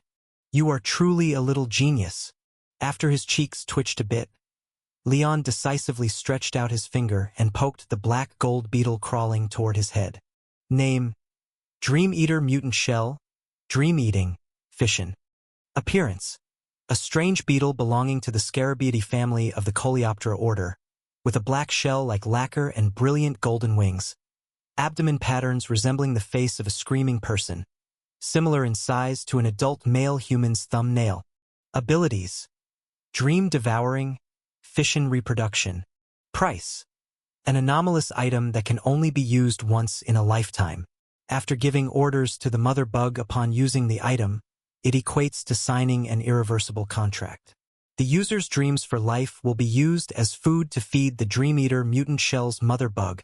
Record: the Purification Bureau Scorpio Subbureau's second-generation director, after killing the Dream Realm god, Fallen Dreamer, used its corpse to nurture special beetles with the ability to devour living dreams. As long as people continue to dream, they can reproduce nearly endlessly. Over 400 years ago, 2 Dream Eater mutant shell larvae were stolen from the Scorpio branch's warehouse. Within 32 hours, they multiplied by nearly 1 billion, devouring 15% of the world's dreams that day, and continued to rapidly divide. To resolve this anomalous item runaway event, the Bureau had to take extensive measures, causing damage, restricting, receiving calls for assistance, forcibly opening, carrying, evaluation. the nemesis of Dream Realm creatures, an anomalous item the Nightmare King dreams of destroying. If you can collect all the mother and larvae bugs and deliver them to the Dream Realm to the Nightmare King, it is willing to kowtow to you for 100 years. Contamination value, 60.1. Hell, turns out it's a bluff. Gave me quite a scare. After reading the Dream Eater Mutant Shell record, Leon sighed deeply and let go of the Lust Dream Invader. Noticing his action, the lanky man sneered, eyes gleaming with humor. What, afraid of having your brain gnawed? If you're scared, just say the word, and I'll retrieve the brain-eating insects. Spare your brain. This guy is really annoying. Seeing the lanky man's eyes full of sneakiness, obviously deriving great pleasure from mocking him, Leon's cheeks couldn't help but twitch once, then simply shut his mouth. Oh well, getting mocked is fine. Though he has a foul mouth, he indeed brought out an anomalous item specifically for the Dream Realm. Just with this thing, he qualifies as MVP for this operation. As long as no incident happens to the kingdom's people, getting teased twice doesn't matter. Phew, this kid's ability isn't simple. Watching him poke a beetle on his shoulder then relax, pretending not to hear and ignore him, the Scorpio branch director couldn't help but squint. According to the anomalous item records reported by that vile woman, Leon Lane's Level 3 Cleaner Core anomalous item is named Compulsory Information Acquisition, capable of forcibly acquiring a portion of an anomalous item's information through touch. When touching weaker anomalous items, the information acquired is very complete, but the stronger the touched anomalous item, the less information can be acquired, sometimes completely unable to gain intelligence, just a fairly good auxiliary ability. However, the Dream Eater Mutant Shell I brought out, although non-lethal, only extremely effective against Dream Realm creatures, and with only one potential use in a lifetime, its registry number is very far back, only getting number 057. Nonetheless, the item status is not low at all. Without crossing the true god level threshold, it's impossible to drive the mother bug, a genuine true god level anomalous item. Faced with something of this level, this kid just poked it once, and his tense body unexpectedly relaxed afterwards. If my guess is right, he should have seen through my brain-eating insects lie by acquiring intelligence from the Dream Eater Mutant Shell. Even for true god-level anomalous items, just a light touch yields intelligence. That so-called compulsory information acquisition ability, likely far superior in rank than what that vile woman reported. What's wrong? Noticing the lanky man turning his head, starting to examine him up and down, Leon blinked warily but still inquired politely. Mr. Edward, do you have any questions for me? Of course there are questions, and quite a few. Staring into Leon's eyes for a moment, he noticed Leon's gaze had become slightly more amicable compared to the start. The lanky man pondered a bit, suspecting that Leon might have indeed realized the cost of using the Dream Eater Mutant Shell, hence slightly changed his attitude toward him. This kid carries an anomalous item inherently of high status, though currently still a bit young and lacking caution, unable to conceal emotions, but seemingly promising for the future. Reevaluating Leon's value, the Scorpio branch director pondered for a moment. He then gently rubbed his stiff face, calmly patted Leon's shoulder, slightly kindly stating, "It's nothing. I just thought for a moment there," realizing what the nightmare said actually made sense. For a cleaner, the most important attribute is not your current strength but the courage and guts to face formidable enemies. You know there's a possibility of being permanently enslaved by the Nightmare King and yet dare to stay and stand alongside me fighting. That's truly remarkable. What I previously said about you being a liability was slightly excessive. Chapter 456. There are no weak abnormal objects. Only, what are you doing? Looking at the Scorpio bureau chief, who suddenly went from arrogance to politeness and showed kindness, Leon felt a slight jolt in his heart, feeling uneasy all over. Could it be that I've been visited by a nightmare again? But I just touched the Dream Eater Mutant Shell. This thing is real. Even if the King of Nightmares personally came, it's impossible to simulate the information of the Dream Eater Mutant Shell, right? Don't overthink it. Raising his head to look at the night sky of the capital, and glancing at the Dream Realm creatures fixed by the pale puppet, The tall, thin man picked up the blood-dripping fine sword, neatly and swiftly beheaded the puppet, killed hundreds of elite nightmares that broke through, then put his hand behind his back, and said with magnificent bearing, "Olivia and I have a personal vendetta. It doesn't involve you cleaners. Personally, I admire your courage. If I'm not mistaken, the King of Nightmares should appear soon. Try to stay closer to me so I won't be too late to save you. If you had insulted me a bit less before, I might have believed you now." Although the sudden change in the other felt very awkward, my own bureau chief did say that staying close to this guy is safe before the King of Nightmares appears. So Leon didn't say much, only nodded cautiously and moved closer. "Come, stand by me," motioning to Leon, who was half a position behind and looking up at the sky, to stand beside him. The tall, thin man patched up the puppet's head while kindly advising, "Remember, the demonic soul abyss coincides with reality, which will strengthen Dream Realm creatures' power. But when Dream Realm creatures descend into reality, they also gain a physical body. They're not just in consciousness as before, actually making them easier to kill than in the Dream Realm. But conversely, the way the Dream Realm exists is different from reality, so we also need to be cautious not to be dragged into it. After all, the Dream Realm is the opponent's home ground. Being too attached to one's body and soul would make you no match for Dream Realm creatures. But if you let go of your understanding of yourself and align with the rules of the Dream Realm, it can easily confuse your existence." At this point, seemingly noticing something off, the tall, thin man slightly raised an eyebrow and pinched the tendrils of the queen insect on his chest. Squeak! Squeak! Squeak! A sharp insect cry was heard again, and as the queen insect called, the spreading sub-insects across the capital also began to cry in response, echoing 3 rounds of clear insect cries. But the strange thing was, although their numbers kept growing, the cries of the Dream Eater mutant shell sub-insects quickly decreased. If the first wave of cries was as loud as a tidal wave on the ocean, the second wave was only as loud as the surf on the shore. As for the third wave of cries, squeak! Watching the Dream Eater mutant shell perched on Leon's shoulder, responding weakly to the queen insect with the last lingering sound, the Scorpio Bureau Chief's expression became visibly serious. "Don't move." Addressing the confused Leon briefly, the Scorpio Branch Chief picked up the beetle on Leon's shoulder, turned it over as it feebly kicked its 3 pairs of legs, revealing a fine wooden thorn embedded in its abdomen, piercing straight from the forehead spot of the human face pattern. They're all wiped out, gazing at the beetle in his hand, making smaller movements, its abdomen leaking black fluid, and obviously nearing death. The tall, thin man took a deep breath. Looking rather displeased, he said, "Aberrant creation. So Aquarius is indeed alive." Aquarius?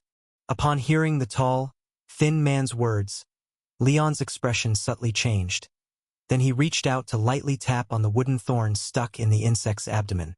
Name: Pest Control Thorn Subbody. Wish: Pest Control. Chain. Appearance: a fine wooden thorn slightly red at the tip, too slender to discern its wood type, likely some kind of cheap, fast-grown wood. Ability: kill beetles, eradicate pests, chain pest control. Cost: too minimal to consider. Archive: former Aquarius director of the Cleanup Bureau, to deal with the rapidly proliferating Dream Eater mutant shell. Using the King of Nightmares' intense desire to erase the Dream Eater mutant shell as material, tainted with a true god's heart's blood, temporarily created this killing-type aberrant object. Unassigned number. When this aberrant object is used to kill one insect, tracing through the connection of identical fonts, it allows simultaneous killing of all the same subbodies within a large range. This effect is only effective on Dream Eater mutant shell. Evaluation: highly targeted aberrant object, has miraculous effects on crustacean targets, is also very good for toothpicking due to its slender and resilient wood. Contamination value: 0.1.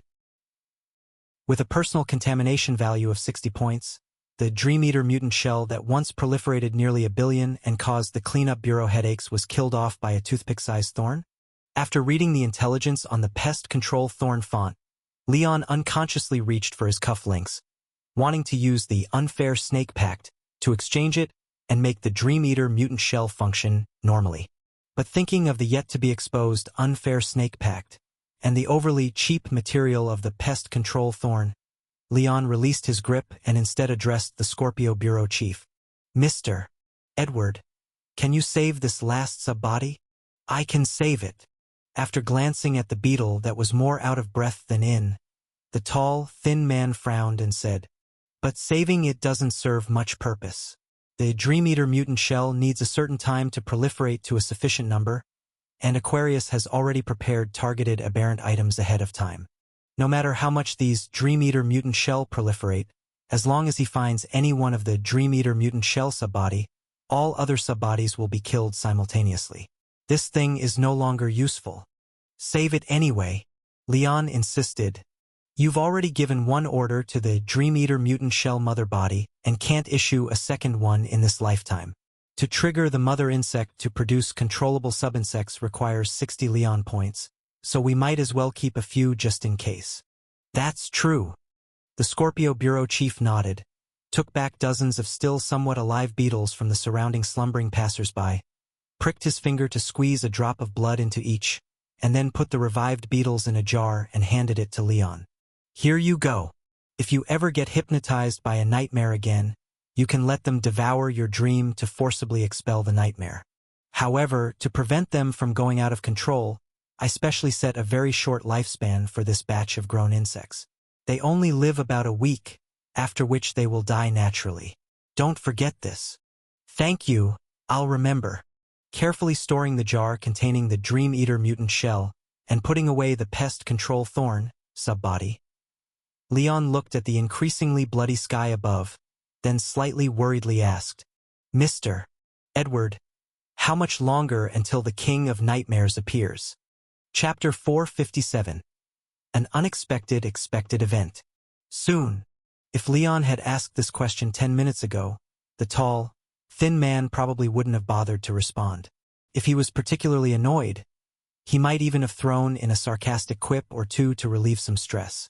But now he raised his hand to point above, gazing at the nightmare river pouring into the night, patiently explaining.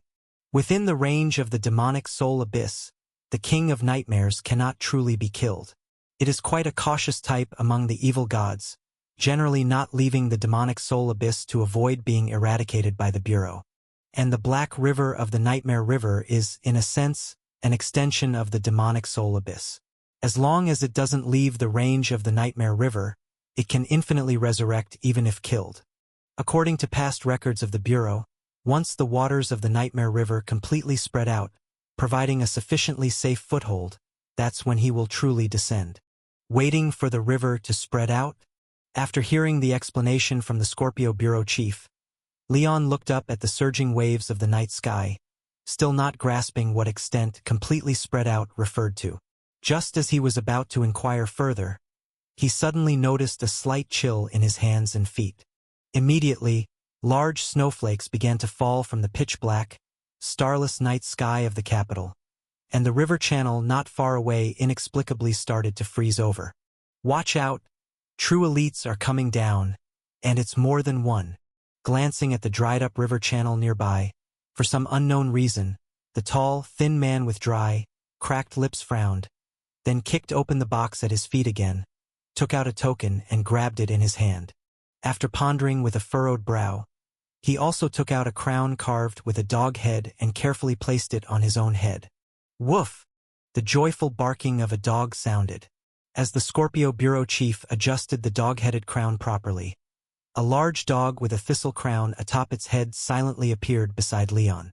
"This nightmare is different from the previous batch. I might not be able to take care of you all the time later." After stabbing the throat of a pale doll again and executing hundreds of Dream Realm creatures, the tall, thin man holding the token advised, "This dog is an abnormal object called the thistle-crowned canine. Can carry part of my will. Remember to stay close to this dog. If I get entangled by the nightmares coming down..." Woof! Woof woof! Before the Scorpio Bureau chief's words could finish, a burst of dry, scorching yellow sand, carried by a hot breeze, sprinkled over him, turning his subsequent words into indistinct barking. But just 2 steps away from him, Leon suddenly felt a chill throughout his body, as a wave of biting cold air flowed through his nostrils and straight into his lungs, outlining the positions of his internal organs clearly.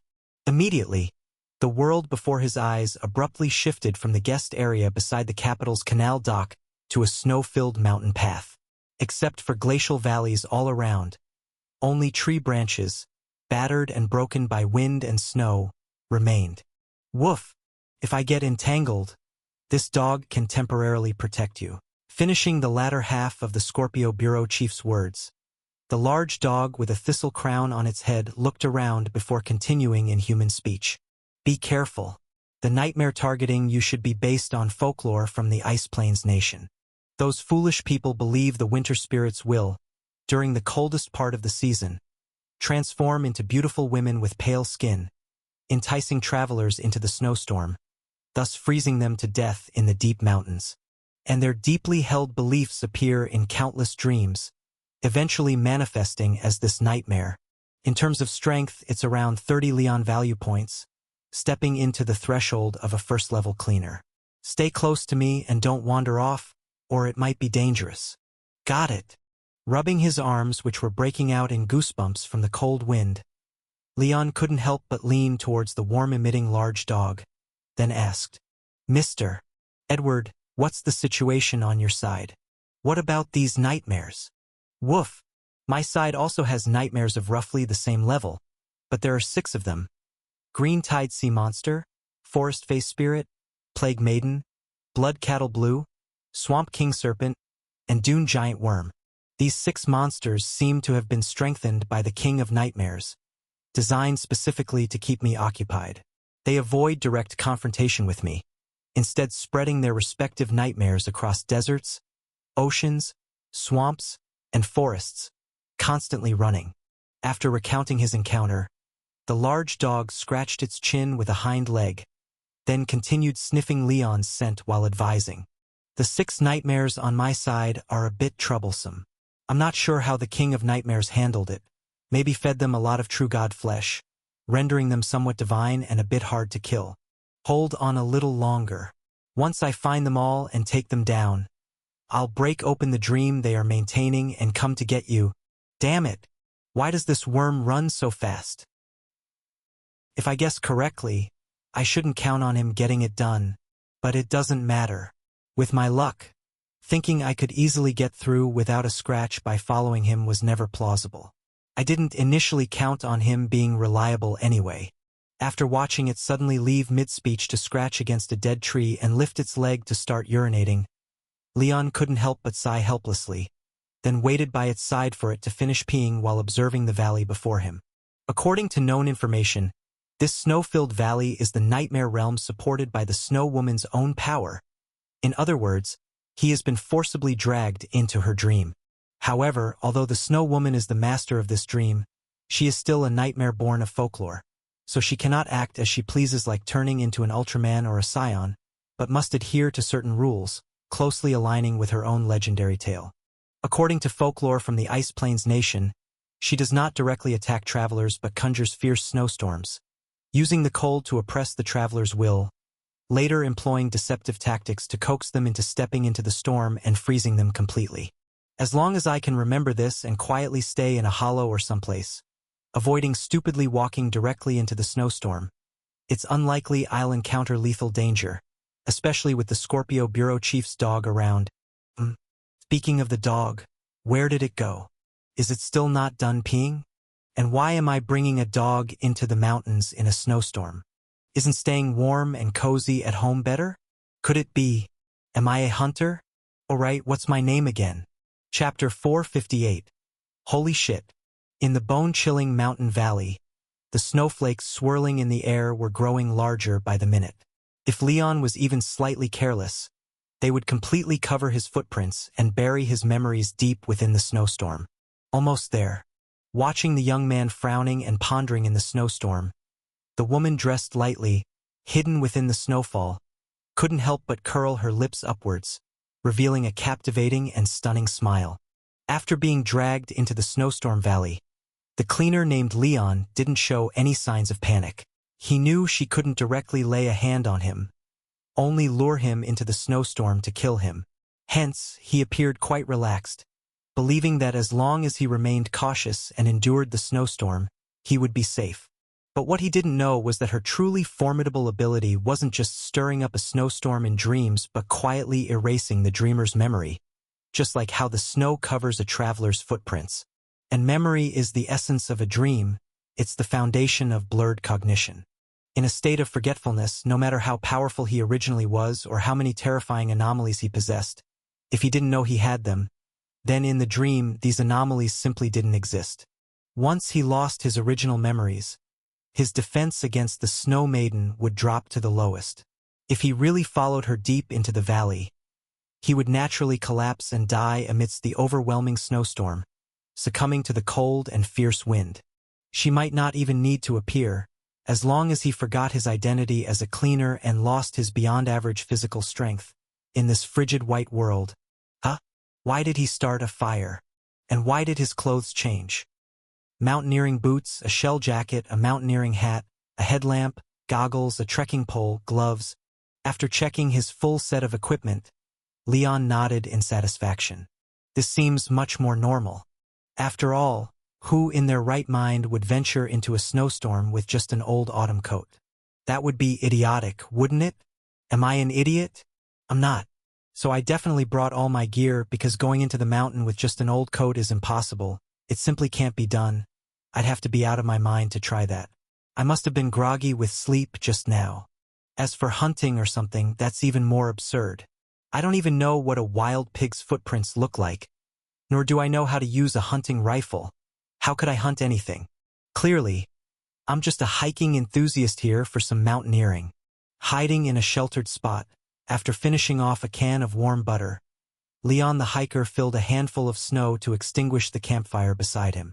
Subsequently, he rolled up his sleeping bag and stuffed it into his backpack, packed away the personal trash generated from camping to avoid polluting the environment, then stuck the heat packs onto his body. Finally, he put on his scarf and goggles, grabbed his trekking pole, and headed down the snow-covered mountain. Not bad, the snow mountain camping experience was pretty decent, but it feels like the snow is coming down a bit heavily. Better get down the mountain quickly, or it could be troublesome if I get stuck. Oh? No way. How can you just leave? Seeing Leon walking down the mountain, wearing a set of oddly styled but clearly warm clothing and humming a tune, the Snow Maiden was completely stunned. It wasn't that no one had ever adapted to the dreamscape she created before. Some even held on for over half a month in a sheltered mountain corner. But someone as leisurely as the person before her was something she had never seen. No, I can't let him go down the mountain. Watching Leon following a path down the mountain that shouldn't even exist, laying a trail of footprints, the Snow Maiden furrowed her brows, took a deep breath, and then dispersed into the wind and snow, becoming part of the raging snowstorm. Who? The fierce wind howled past, the snowflakes falling from the sky growing larger. Sensing that it might be dangerous to stay any longer, self-proclaimed knowledgeable seasoned mountaineer Leon quickly quickened his pace, eager to reach the campsite down the mountain. As for why there would be a campsite down the mountain, if there wasn't a mountaineer campsite below, where did I rent this gear from? Where did the canned food and alcohol blocks come from? Did I really carry them all the way from afar myself? Just as Leon was braving the snowstorm and advancing towards his hazy mental image of a mountaineer campsite, a graceful female silhouette suddenly emerged from the overwhelming snowfall ahead. Finally, I've met someone. Seeing Leon walking against the wind and into the storm, the lady in light clothing immediately rushed over, her delicate face filled with joy as she said, "Good-hearted person. I'm lost in the mountains. Please help me. Can you take me back? Holy crap. There really is a fool out here." Seeing the beautiful woman in a thin dress appearing in the snowstorm, Leon couldn't hold back an expletive, then quickly hoisted the bewildered Snow Maiden and took her to a sheltered spot by the roadside. He pulled out a sleeping bag and stuffed her into it, and then said with a look of shock, "What the hell are you wearing? Where's your shell jacket? Where's your luggage? Where's your mountaineering guide? Not having a clue about what Leon was talking about, the Snow Maiden clutched the hot water bottle he handed her, clearly baffled, and said, I live in the mountains. I have no guide. You just need to take me back. Live in the mountains? Hearing that, Leon furrowed his brows, turned to rummage through his backpack, pulled out a map, looked at it, and then said with a puzzled expression, There's a village in the mountains? It's not even marked on the map. That's not. Seeing the slightly strange but genuinely a map held by Leon, the Snow Maiden clutching the hot water bottle couldn't hold back any longer. This is clearly my... How do you have a map of this place? Aren't you stating the obvious? Faced with the silly girl dressed inappropriately for mountaineering, Leon sighed heavily, retorting, Climbing without a map? Isn't that crazy? All right, we'll talk about the map later. You just rest in the sleeping bag. And are you lost or what? What about your cold weather gear? How do I contact your guide? I'll ask him about the situation and find a way to get you down. I just live in the mountains. No guide, just take me back. Take you where? After hearing the Snow Maiden's absurd and over-the-top request, Leon couldn't help but roll his eyes and simply ignored her, then started fiddling with his satellite phone, sending out a distress signal. Take you back. In this snow, taking you back to your village? We'll probably freeze to death halfway. And you don't even have a map. How am I supposed to know the way? Should I let a big fool guide me? Besides, this girl is likely already hallucinating from the cold. Whether that village even exists is questionable. Remember, people often feel hot just before freezing to death, so they start removing their own clothes. Chances are she took hers off herself, and if it weren't for her running into me by chance, she'd probably be dead in minutes. Seriously, climbing without any experience is a real headache. After glaring at the crazy woman who still wanted to say something, shooting down her plea with his eyes, the self-proclaimed knowledgeable mountaineer Leon sighed helplessly, barely holding back the urge to curse. Though a troublesome and absurd case spouting nonsense, she is still a life. I can't just watch her freeze to death, no harm in trying to save her, and... What? Why is there a dog on the other side? Chapter 459. Good guy Leon. Finally, I found you. Watching Leon on the other side stuffing the Snow Woman into a strange sleeping bag and fiddling with something, the consciousness of the Scorpio bureau chief within the dog's body almost crushed its own teeth in frustration. Damn it! This kid has decent talent, but he's way too disobedient. I warned 1,000 times not to leave this dog's side. Otherwise he might encounter the Snow Woman and get tricked into the blizzard to freeze to death. And while I was digging underground in the desert looking for a bug, this kid vanished. If I hadn't taken precautions in advance, remembering his scent and following it all the way here, he might have frozen to death in the snow mountain without me being able to find him. Woof! Controlling the dog's body, after letting out an angry growl, the Scorpio bureau chief leapt towards the Snow Woman in the sleeping bag, but a gigantic backpack suddenly appeared in front of him. Bang! Whoa, there's a dog! After whipping the backpack out and knocking the vicious dog trying to pounce to the ground, Leon, relying on his thick clothes, directly pressed down, pinning the dog while gripping its mouth tightly to prevent it from biting. Whoa! You actually hit me? Knocked to the ground by the backpack with stars in its eyes, the Scorpio bureau chief was about to curse but couldn't, as its mouth was held shut, with most of its tongue hanging out unable to retract, only able to whine from its throat. And in the struggle with the mountaineer Leon, the thorny crown on the dog's head was knocked off, and the dog's angry eyes instantly turned clear. Whimper! Whimper! It seems has been subdued? Seeing the dog under him no longer struggling desperately but cowering its tail and whining, Leon hesitated a bit and loosened the grip a little. The result was the subdued dog actually didn't attack again. Instead, it exposed its belly ingratiatingly. Its face even carried a hint of sycophantic expression. Quick! Strangle it! Seeing Leon loosening his grip on the dangerous-looking dog, the Snow Woman who finally relaxed tensed up again, struggling to sit up. It's dangerous. You can't be deceived by it. I've got an idea. Interrupting the Snow Woman, Leon suddenly hammered his palm, spiritedly said, "You don't have climbing gear, can't hike down the mountain with me, but I have a sleeping bag. We can cut some branches, tie them into a sled with climbing ropes. You lie on the sleeping bag, and I'll drag you down with the dog." Drag me down? Hearing Leon's words, the Snow Woman shivered. The dream she wove wasn't endless like a real dream realm. It was confined to this snow mountain. If he dragged her down, they'd reach the edge of the nightmare. Under normal circumstances, being dragged to the edge of a nightmare only meant awakening. But now the demonic soul abyss coincided with reality. If dragged out from the edge of the nightmare, it'd mean entering reality.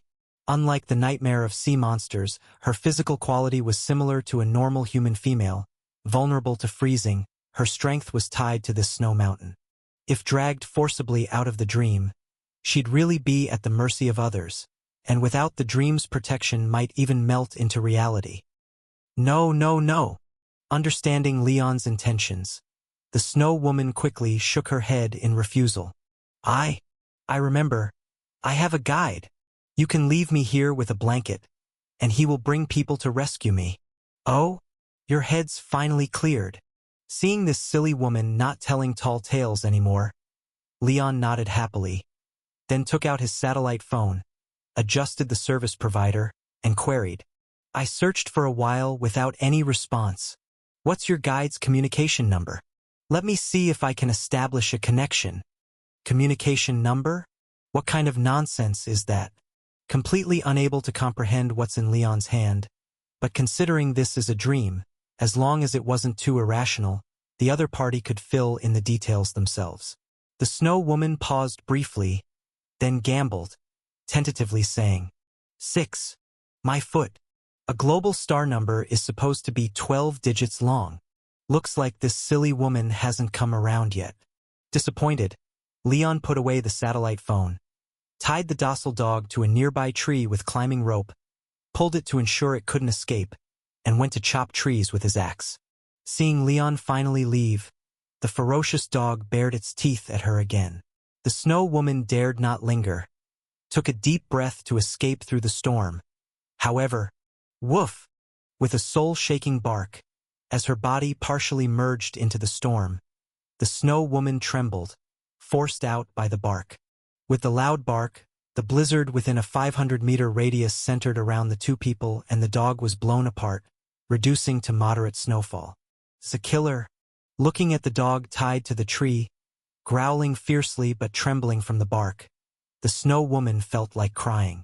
Surprisingly, it's a suppressive anomaly. Had she known this would happen, she'd have swapped places with the sea monster to deal with the cleanup Bureau Scorpio Subbureau's chief. Although she lacked combat abilities, she wouldn't need to fight there, just run fast. With her ability to turn into a snowstorm, survival would be simple. And taking on the task of targeting this third-level cleaner, she accidentally got herself caught by this person and a dog. If this goes on, ugly is one thing, but it should work. Using an axe to chop strips and spare climbing rope, he tied a crooked sled. Leon nodded in satisfaction, then tied a section of climbing rope around the wagging dog's chest and back, made several knots, and the makeshift dog-drawn sled was done. Hoisting the limp Snow Woman, tying her to the sled, Leon looked up at the diminished snow, couldn't help smiling. Great. The snow's smaller too. You're saved now. Saved my foot. If dragged down by you, I'm dead. Looking up at Leon, who wore large goggles and continued smiling warmly like he did a good deed, the unfortunate Snow Woman took a deep breath, eyes sternly shouting, Let go of me, human. I am the spirit of winter, the Snow Woman residing in this snow mountain. I can summon blizzards at will. Let go of me, I can... What's with that expression of yours? Nothing. Giving this silly woman a pitying look, Leon slightly shook his head, didn't argue with her supposedly frozen brain, but along with the wagging dog each pulled half of the sled. I'm not lying. I'm truly the Snow Woman. Yep. I believe you, I believe you. If you believe me, then stop. Stop. We'll stop when we get to the foot of the mountain. Damned. You still don't believe me. Believe, of course I do. Gazing at the faintly visible mountain camp below, Leon sighed, resignedly placed the sled rope on his shoulder, leaving one leg deep the other shallow as he descended. Don't just say Snow Woman, say Snow King and I'll believe. By the way, do you know that song? WH. What song? You love me, I love you, Mimi Snow City's sweet honey. Man, bringing a crazy woman down the mountain, singing to her along the way, I'm really a good guy. Help! I won't go down the mountain. Help! Can kill. Help! Chapter 460. Hatred maxed out. Vaguely sensing something, the gray fog giant entirely soaked in the Nightmare River slowly opened his eyes as he gradually pushed into reality.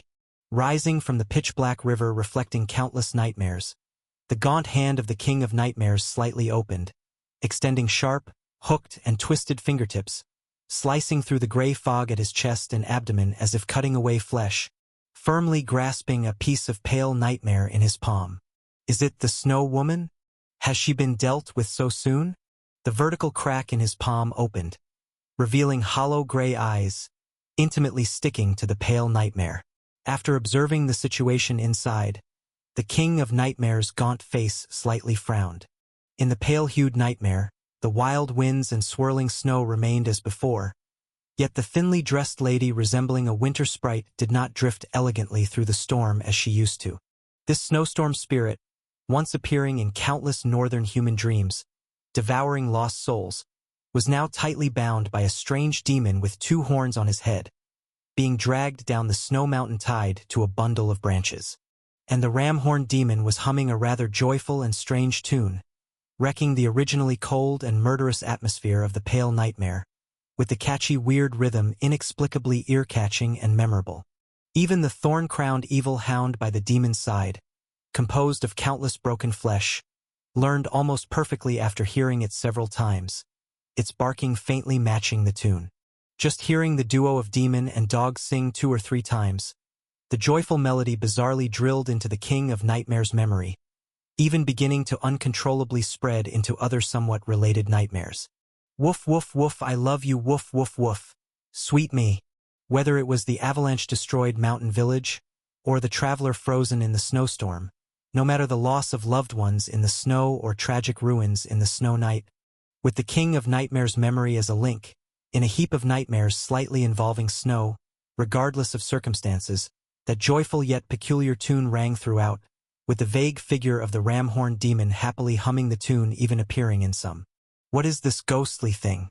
Looking at the suddenly contaminated large patch of nightmares on himself, strangely cheerful, the King of Nightmare's gaunt cheeks twitched twice, quickly lying back into the Nightmare River.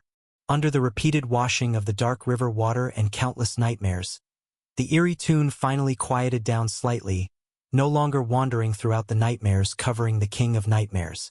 However, what made the King of Nightmares particularly uncomfortable was that the half-human, half-dog eerie tune seemed deeply engraved in his memory, with no way to completely wash it away, lying in wait deep in memory, feeling like it might come out to hum at any time. I think I understand what the damned Aquarius director meant. Looking at the Snow Woman in the pale nightmare, screaming and struggling ceaselessly but still being forcibly dragged down the mountain. The vertical eye cracked in the King of Nightmare's palm squinted slightly, recalling the prior advice from the Aquarius director. Strike directly with your fastest speed. Drown him with the purest force, never giving him the chance to speak or use any tactics. Indeed, I must do exactly that. Recalling that lingering demonic melody, a fierce look appeared in the King of Nightmare's eyes. This cleaner's mind contains many strange things, a lot simply meaningless junk, yet inexplicably unforgettable. Like that bizarre tune earlier, just 2 earfuls directly drilled into his memory without rejection, impossible to clean completely. And memory is the foundation and flesh of dreams. For dream realm creatures like himself, his mind full of strange memories is directly a contamination, a deadly poison unfit for direct sight. Memory is as vital to dream realm creatures as souls to humans, something fundamentally uncastable away. This level of contamination is extremely dangerous and extremely lethal. he made of nightmares himself cannot be killed. Even if erased by the cleanup bureau, even existence erased, it doesn't matter. As long as the demonic soul abyss continues spewing nightmares, he will eventually have a day of resurgence. But if he contacts this peculiar cleaner too much, causing the nightmares composing him to be heavily contaminated, his power will not only decrease due to nightmare damage but also face complete collapse. He must be killed, deeply realizing Leon's danger. The King of Nightmares' claw-like hand gently exerted force, crushing the Snow Woman's nightmare, then closed all eyes on his body, lying back into the dark nightmare river. No matter the cost, even if killed once by the cleanup bureau, Leon must die. Oh! Unaware that he was already identified as the target of hatred by the enemy boss, with his kill priority even higher than the Dream Eater mutant shell, rubbing his head and getting up from the ground, Leon finally gradually regained his memory buried in the snow. The wild, snowy mountain. The idiot climber not wearing cold-resistant clothing. The Scorpio director pulling a sled. Truly unbelievable. Recalling the nightmare he experienced, Leon couldn't help but shiver in fear. Though the Snow Woman had no other destructive means than summoning snow, she had the ability to obscure memory. Just a moment of distraction as the Scorpio director lifted his hind leg to pee, and he completely forgot who he was, utterly unprepared. According to the Scorpio director, she seemed to possess strength similar to a level 1 cleaner, indicating that anyone with a contamination value below 30, dragged into a nightmare by her, would probably, like him, have their memory silently stripped. At that time, those trapped in dreams would not only lose all means of resistance, but even their cognition would be confused. Seeing a skirted woman walking on a snow mountain didn't seem odd at all. Rather, he actively conjured countless plausible scenarios for her, even wanting to help find her a mountain climbing guide. If not for his special memory, besides Leon Lane's, possessing past life's memories, losing one while retaining another, he might really have been taken deep into the snow mountain blinded by kindness, frozen to death amid the swirling snow. Oh, right, there was that dog. Recalling the scenes in the dream from a third-person perspective, a flash of understanding appeared in Leon's eyes. Didn't feel it within the dream, but now upon reflection, it was definitely not something simple. Even guest appearing in the Snow Woman's dream could roar the pervasive snow apart, holding the Snow Woman helpless, likely a level 1 cleaner level anomaly. Had it not been for it, he wouldn't have likely been able to drag the Snow Woman down the mountain, struggling out of the nightmare. Wait. Glancing at the cold weather gear on himself, Leon jolted fully awake, then suddenly looked back. Damn! I actually pulled it out.